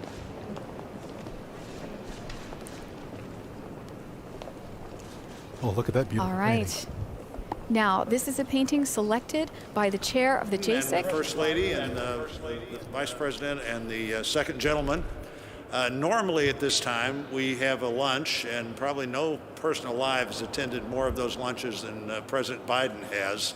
It's an important moment where it's bipartisan. It's the time to bond between the executive and the and the legislative branch of the government. We probably don't need as much bonding because we already have that natural bonding with you and the traditions here. By those traditions, usually there's a painting at the front of that event that the chairman picks. This time, not knowing we were going to have an event until what we were going to do about an event until late, I asked Dr. Biden to help pick the painting, and this is the one that she recommended. The painting is landscape with rainbow. Rainbow, always a good sign. It's loaned to us for today from the Smithsonian American Art Museum. The artist, Dr. Robert Sheldon Duncanson, he was the best-known African-American painter in the years surrounding the Civil War. He was based in Cincinnati, encouraged by abolitionists who, among other things, sponsored a trip for him to do some study in Europe. This is a painting that he painted in 1859, and I think maybe it's sort of the classic America as a paradise painting that a lot of painters were doing then. But for him, a black artist painting this painting that's so much like an American utopia on the verge of a war that we would fight over slavery, makes all of that, I think, even more interesting in that while he faced lots of challenges, obviously was optimistic even in 1859 about America. And so, Dr. Biden, thanks for helping select this painting, and glad to have all four of you here as we move on to my good friend Senator Klobuchar. I like the rainbow. The rainbow is always a good sign. Let's hope so. Thank you. Go right ahead. A mixed-race artist who created this painting, and it actually depicts essentially one of the last stop on the Underground Railroad. Door number 2. Moment on the river. There we are. Good. Mr. President, First Lady, Madam Vice President, and our very first second gentleman, on behalf of the American people, it is our honor to present these custom-made crystal vases commemorating your historic inauguration. Lennox, which you know is a great company, American company, has handcrafted these gifts for the past 9 presidential inaugurations. It is a good thing I don't have to hand them to you personally. They each weigh, with the base, 32 pounds, but combined 64. But Jill, I know, is very strong and could take them both. Exactly. But the Lennox company is actually based in Bristol, Pennsylvania, which you know, Mr. President, is a mere 132 miles from Scranton, since we know today all roads lead to Scranton. The team at Lennox has worked for months to capture the spirit of this inauguration and your incoming administration. Mr. President, your vase features the White House, and Vice President Harris's features the U.S. Capitol. The gifts represent the hope and the faith the American people have placed in you to move our country forward. Thank you. Thank you. As Senator Klobuchar mentioned, the Lennox Company is an American company. It's been around since 1889. President Wilson commissioned china for the White House from them, first set of American-made White House china in 1918. Those lead crystal vases, 17 inches tall, she mentioned they weigh 32 pounds. They're all handmade in Pennsylvania by a craftsman named Peter O'Rourke. Well, Mr. President, Madam Vice President, while the pandemic has sadly limited our usual hospitality, as others have mentioned, I'm very glad we still carry on some of our favorite inaugural traditions. It's my honor and privilege to help present these flags of our nation that were flown over today's event here at the Capitol. Now, I have to make one point of personal privilege on behalf of the Senate. With all due respect to our distinguished Speaker and our colleagues from the House, I have to note, not only did we just swear in a son and daughter of the Senate to these high offices, but indeed both these former senators skipped the House altogether.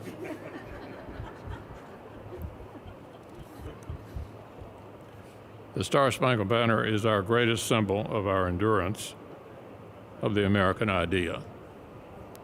It flies over this building on triumphant days and on tragic ones, over all factions and all parties. And today this flag flew over our former colleague's inauguration as the very first female Vice President of the United States. So to our very distinguished former colleague, Madam Vice President, please accept this flag with the highest compliments and congratulations of the United States Senate. Senator McConnell here presenting flags that have flown over the Capitol today during the 59th inaugural ceremonies. Speaker Pelosi, let's listen. The distinguished leader of the Senate pointed out that he has hosted this lunch for members of the Senate who have become president and vice president. But I have the privilege of giving the flag to the President of the United States, the flag that was flown when you were sworn in, Mr. President. This flag may it reflect all that is said about your inauguration. America united. May it be a symbol of the hope, the healing, and the just all of the enthusiasm that you have for our country. And as we heard the beautiful national anthem, when we're at the stadium and they say, is our flag still there? Then you say, play ball, right there, play ball. So we're going to get ready to play ball. We're ready to go with the inspiration of our flag flying. But again, on behalf of the House of Representatives, it is my privilege to extend to you the flag that was flown the early moment that you were sworn in as President of the United States. Thank you, Mr. President. Thank you, Dr. Biden. Thank you. If we had the lunch, we would have had California wine. Is that not right? Madam Vice President? That is correct. Mr. Emhoff, congratulations. With liberty and justice for all. Thank you.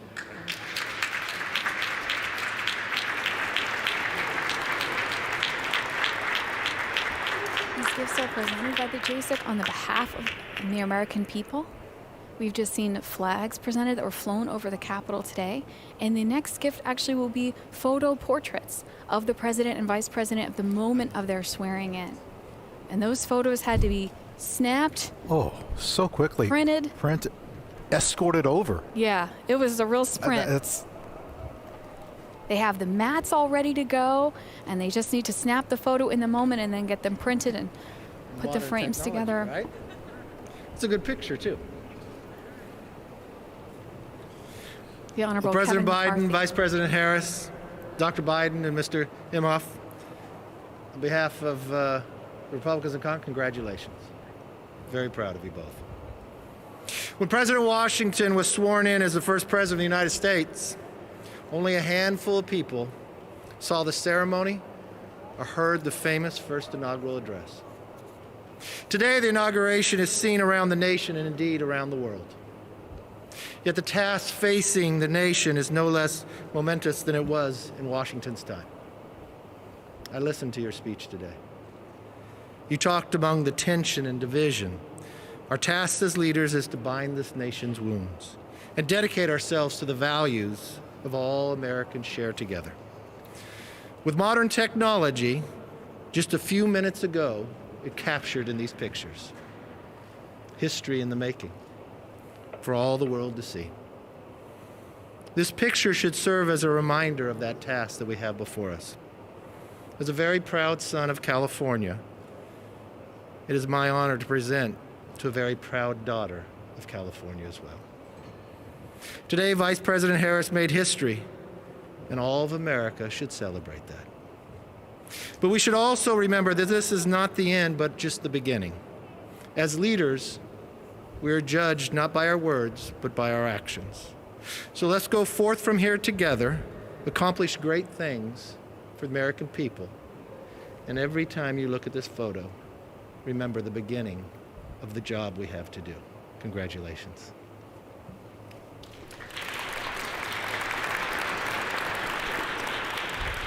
Senator Madam Vice President, Mr. Imhoff, Dr. Biden, Mr. President.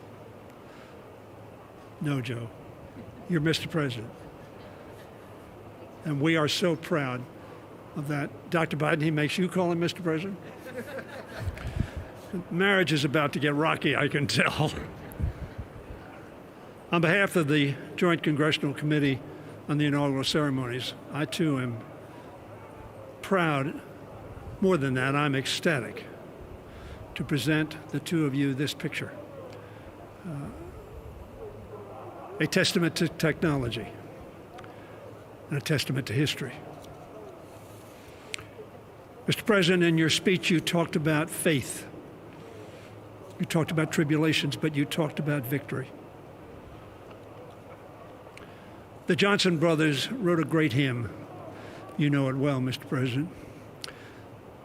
Today, we have a new day. And that hymn came out of faith and out of deep trouble into hope. And they said, facing the rising sun of our new day begun, let us march on till victory's won. That's what your speech was about. And that's why we are so proud and ready to march with you, President Biden. God bless.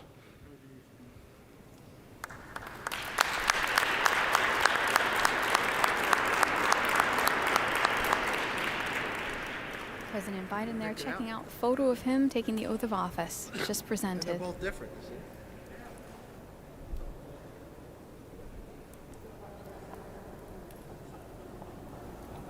Dr. King's bust in the background this past Monday, celebration of his holiday. That bust of Dr. King was commissioned by Congress in 1986. It's been on that spot since 1989 in the rotunda. They're on the east side of the rotunda now. They're going to step through these east doors into the vestibule. See a statue of President Eisenhower there, given to us by the state of Kansas. Now, friends, you might have been wondering, wait a minute, didn't I see President Clinton, Bush, Obama leave? Yes, to Arlington Cemetery. They're still working. They're placing a wreath at the 2 million unknown soldier. So that's what was going on when they left, and then we had the ceremony here. This President Dwight Eisenhower. Dwight David Eisenhower changed his name. Representing Kansas, a new memorial to him was dedicated this past, last May. Yes, the newest memorial on the National Mall is the Yes. Eisenhower Memorial. And again, these statues, some of the statues are seeing part of this National Statuary Hall collection. Every state gets two. This collection was started in 1864. And there are two from each one of the 50 states. Only 6 states so far have given statues of presidents of the United States. And so those statues are in the rotunda. Looking out of the east front steps now, preparing for the pass in review is going to be coming up soon. You can see the military cordon down both sides of the east front stairs. Figures of war and peace in the niches on either side of the door. We have a little bit of a better view of the figure of peace there. On our left, you can see her. Classical drapery just at the top of the column of military personnel on your left-hand side of the screen.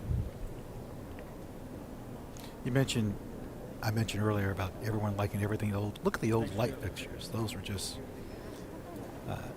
made to look like that just very recently, within the last 3 to 4 years.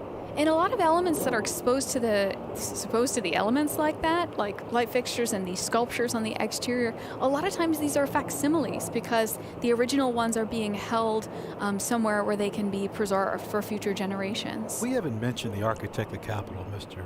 Blanton, who's the architect, but just the staff, what a tremendous job they do.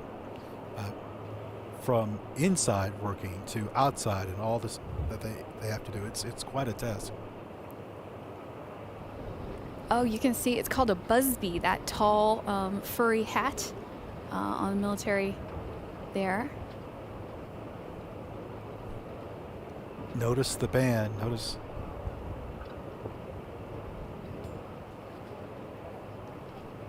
And everybody's lined up and preparing for the pass and review to be starting pretty soon. We do have a video about that coming up in a little bit.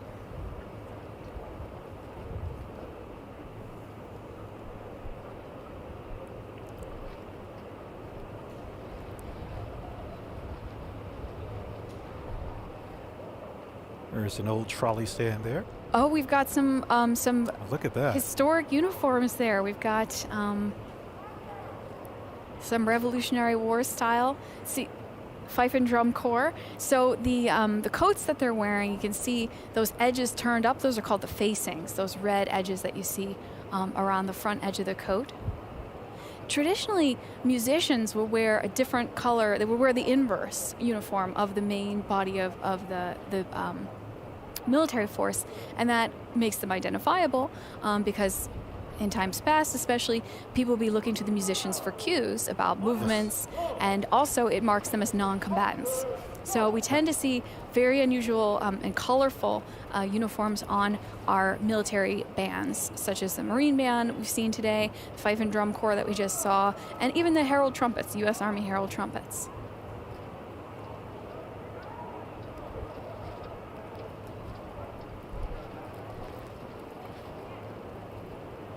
Great view of the East Front stairs here, waiting for President and Vice President to come out and review the troops. I think if you're a certain age, you might think of this area, perhaps, at a certain age, President Kennedy's inauguration, perhaps, depending on, again, the age, you think of Blackjack Pershing and his line in state. Now, I know what you think, well, maybe perhaps your grandparents can remember their parents and the imagery and the newspaper coverage. Yeah, lying in state and lying in honor ceremonies that have traditionally happened in the rotunda of the Capitol. This past summer, they had to do something a little bit different for Congressman John Lewis, where they actually put his casket kind of right out there in front of that east front door in order for people to file by on the outside. The lying in honor ceremony happened for the first time in 1998 to Capitol police officers. Also J.J. Chestnut and John Gibson. And in 2005, there was a lying in honor for Rosa Parks. And earlier this year, Justice Ginsburg. There also was a lying in honor for Reverend Billy Graham in years past. And then lying in state is something we tend to associate with presidents, but it's happened for a lot of people, as you mentioned a second ago, General Pershing, unknown soldiers. Members of the House, Senate. Well, who was, Henry Clay. Yeah, he laid in state in the rotunda. He's the first. And then a few years later, when Lincoln was assassinated, that kind of cemented that tradition that we expect that to happen. And again, speaking of Lincoln, we're looking at the East Front steps where Lincoln was inaugurated. We actually have on display down in the Capitol Visitor Center a table. It's stunning. Yeah, so we have the table that Lincoln placed his notes on for his second inaugural address. And it's made from pieces of cast iron from the dome. So the cast iron, 9 million pounds of iron that makes up the dome of the Capitol. Since it's produced in pieces, there are multiples made. And if you've ever made anything using a mold yourself, sometimes they don't all come out perfectly even. So there was a pile of extra pieces and cast-offs. And the workmen working on the Capitol dome during the Civil War went through that pile of cast-offs, put together a balustrade column for the center as a pedestal for the table, some of the decorative elements for the outside to come down and make feet for it, and then they put a smooth top on it, present it to President Lincoln for his inauguration. I think it's wonderful that American artists and artists from Italy that painted in the Capitol would often use workers in their artwork. The workers here, I love that. Well, we even know that Constantino Brumidi, who painted that fresco inside the Capitol dome, used some of the iron workers for his models. Charles Thomas, the superintendent, foreman. Particularly for the scene of mechanics that has Vulcan at an anvil and forge, and he needed people to kind of stand in as models to represent the workers in that forge. Remember today's inaugural theme, forging a more perfect union. Yes. Determined democracy. Looking at the East Front here, backed out a little bit so that you can see a little bit of the historic Capitol on either side of the stairs. Friends, if you were to come to Washington and walk around the Capitol, even in the evening, when it's dark, the building will teach you something. You will learn something. You'll pass a member of Congress at night and not know it. And you'll go by 20 yards later and someone will say, wasn't that so-and-so that just walked past? I believe so. Oh, here they come for the reviewing of troops. Now, I was just going to say Calvin Coolidge's inauguration, the first one to be broadcast by radio, 1925. And the first one for TV, Truman, 1949. The cables for people to watch it in the Midwest had literally just been installed a few weeks before. Folks on the West Coast still couldn't watch Truman's inauguration.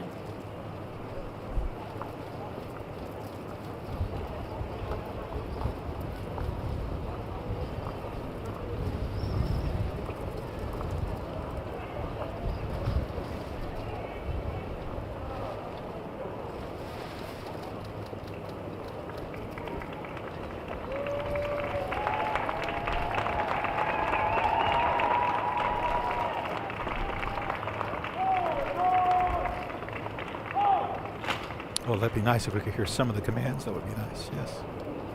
We can hear the applause. I know those two words, forward march. I think I've uttered that a time or two.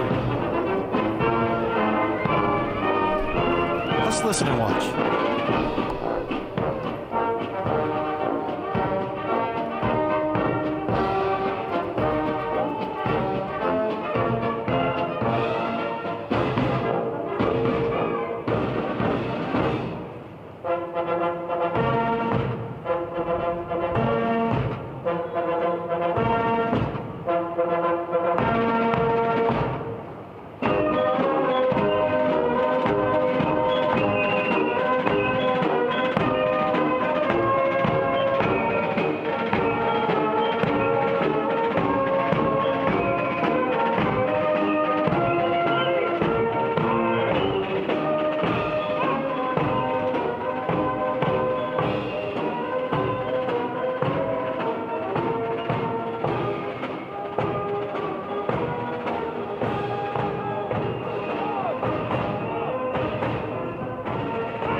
Janet, what if I were to tell you that in one day you would have a new job and change your place of residence in the same day? What would you say to that? Seems like a lot. And a new ride. And a new car. And a new car there. I don't know if everyone noticed how thick those doors are when they put the president into that car, but there it is, nicknamed the Beast. Departing from the East Front, they're on their way over to Arlington Cemetery, lay a wreath. And passed 2 presidents while doing it. William Howard Taft and John Fitzgerald Kennedy. The vice president getting into the car there with the flags.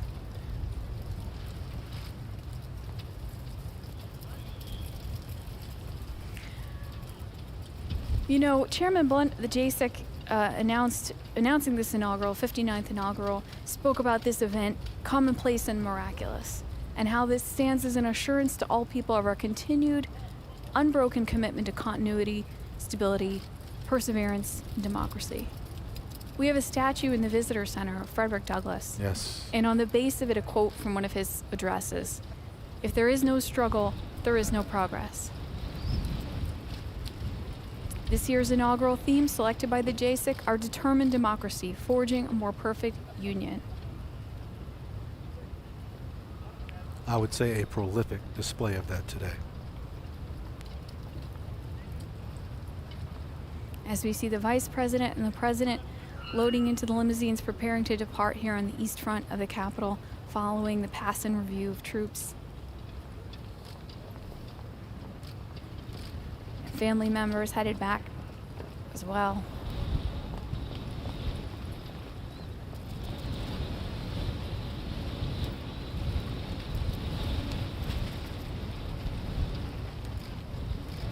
You know, at times, I didn't sense a pandemic or a lot of security. At times, it seemed like, well, this is what I'm used to, but there were times in which I said, oh my. Well, I think see the difference. This 59th inaugural is familiar, and it's also different. It's the least attended inaugural physically, but perhaps virtually the most attended, perhaps. Yes, and we've been thinking about how, as the technology advances in our nation, these events can reach more and more people, right? You know, 1845, people heard about James K. Polk via telegraph getting inaugurated, his speech going out via telegraph. James Buchanan, 1857, the first to be photographed. You can actually see that on the website of our partners, Library of Congress. Photographed, and of course, those inaugurations here on the East Front that we're looking at through our cameras. Then, of course, broadcasts on the radio, broadcasts on the television, and now live streamed out over the internet. How about President Carter, who's not here to attend, but has seen? It's perhaps better in some cases that for him, given some infirmities, that he's able to witness this from his comfort of his own home. Close up on the license plate there, it said 46. Our 46th president inside that limousine, again nicknamed the Beast. It's very heavily armored.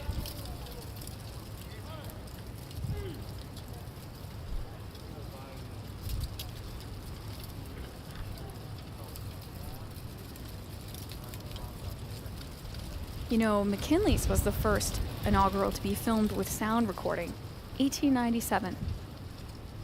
And if you can imagine, we've talked about how in the early years with Washington and Lincoln, people straining to hear the president's remarks, you know, and the sound amplification for the crowd doesn't happen until 1921. But in 1897, people were able to listen to the sound recording. But yet we hear about the good old days. Yeah, in 1949, Truman, or the folks on the West Coast couldn't see it because the television cables weren't installed yet. One of those skylights there, that's the top of the Capitol Visitor Center. It's a gorgeous view. As we see the vice president's car going by there. Sorry, that's president's car going by there. Departing now for Arlington Cemetery.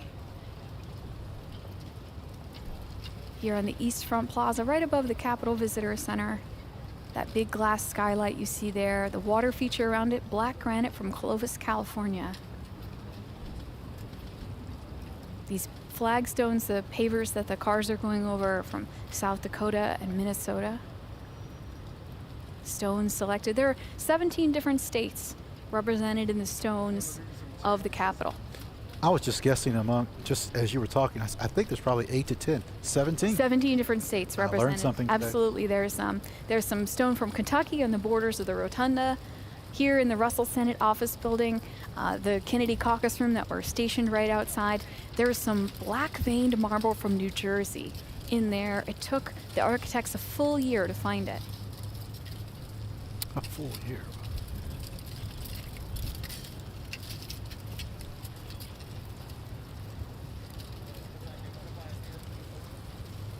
So throughout the day, we've been able to show you several videos showcasing history and traditions of inaugural ceremonies, and we do have one to close out today as we watch the departure here on the east front of the president and the vice president.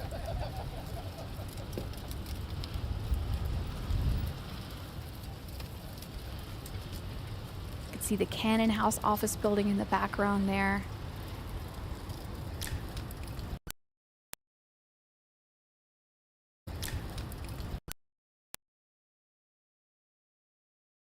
Of Congress would live, because again, like the technology enabling us to watch and listen to this inauguration, the technology for members to travel has improved dramatically. The Senate has collected oral histories, and the members say the biggest change was jet travel. You mentioned technology for technology for travel. The House and Senate schedule used to be based upon the growing season. Members would leave for months because they were planters.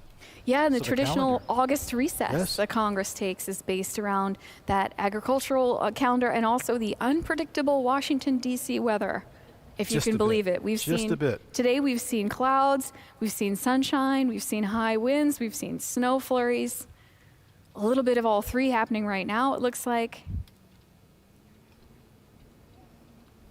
As we see the motorcade depart from the east front of the Capitol. Cannon House office building there with the crane at the top right.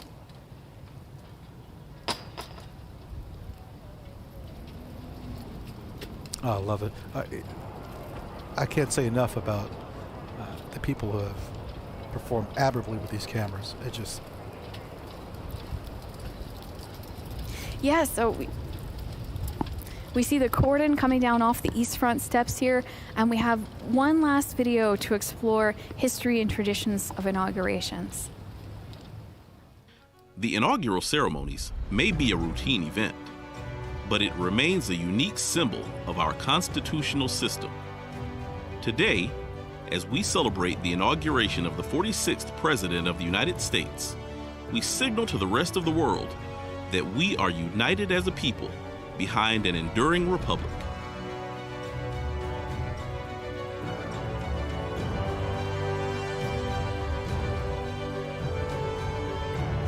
On behalf of the Joint Congressional Committee on Inaugural Ceremonies, thank you for joining us today for the 59th inaugural ceremonies. It's been a historic day. We hope to see you all back at the Capitol soon to take a tour with us, or watch a session of Congress, or attend one of the events.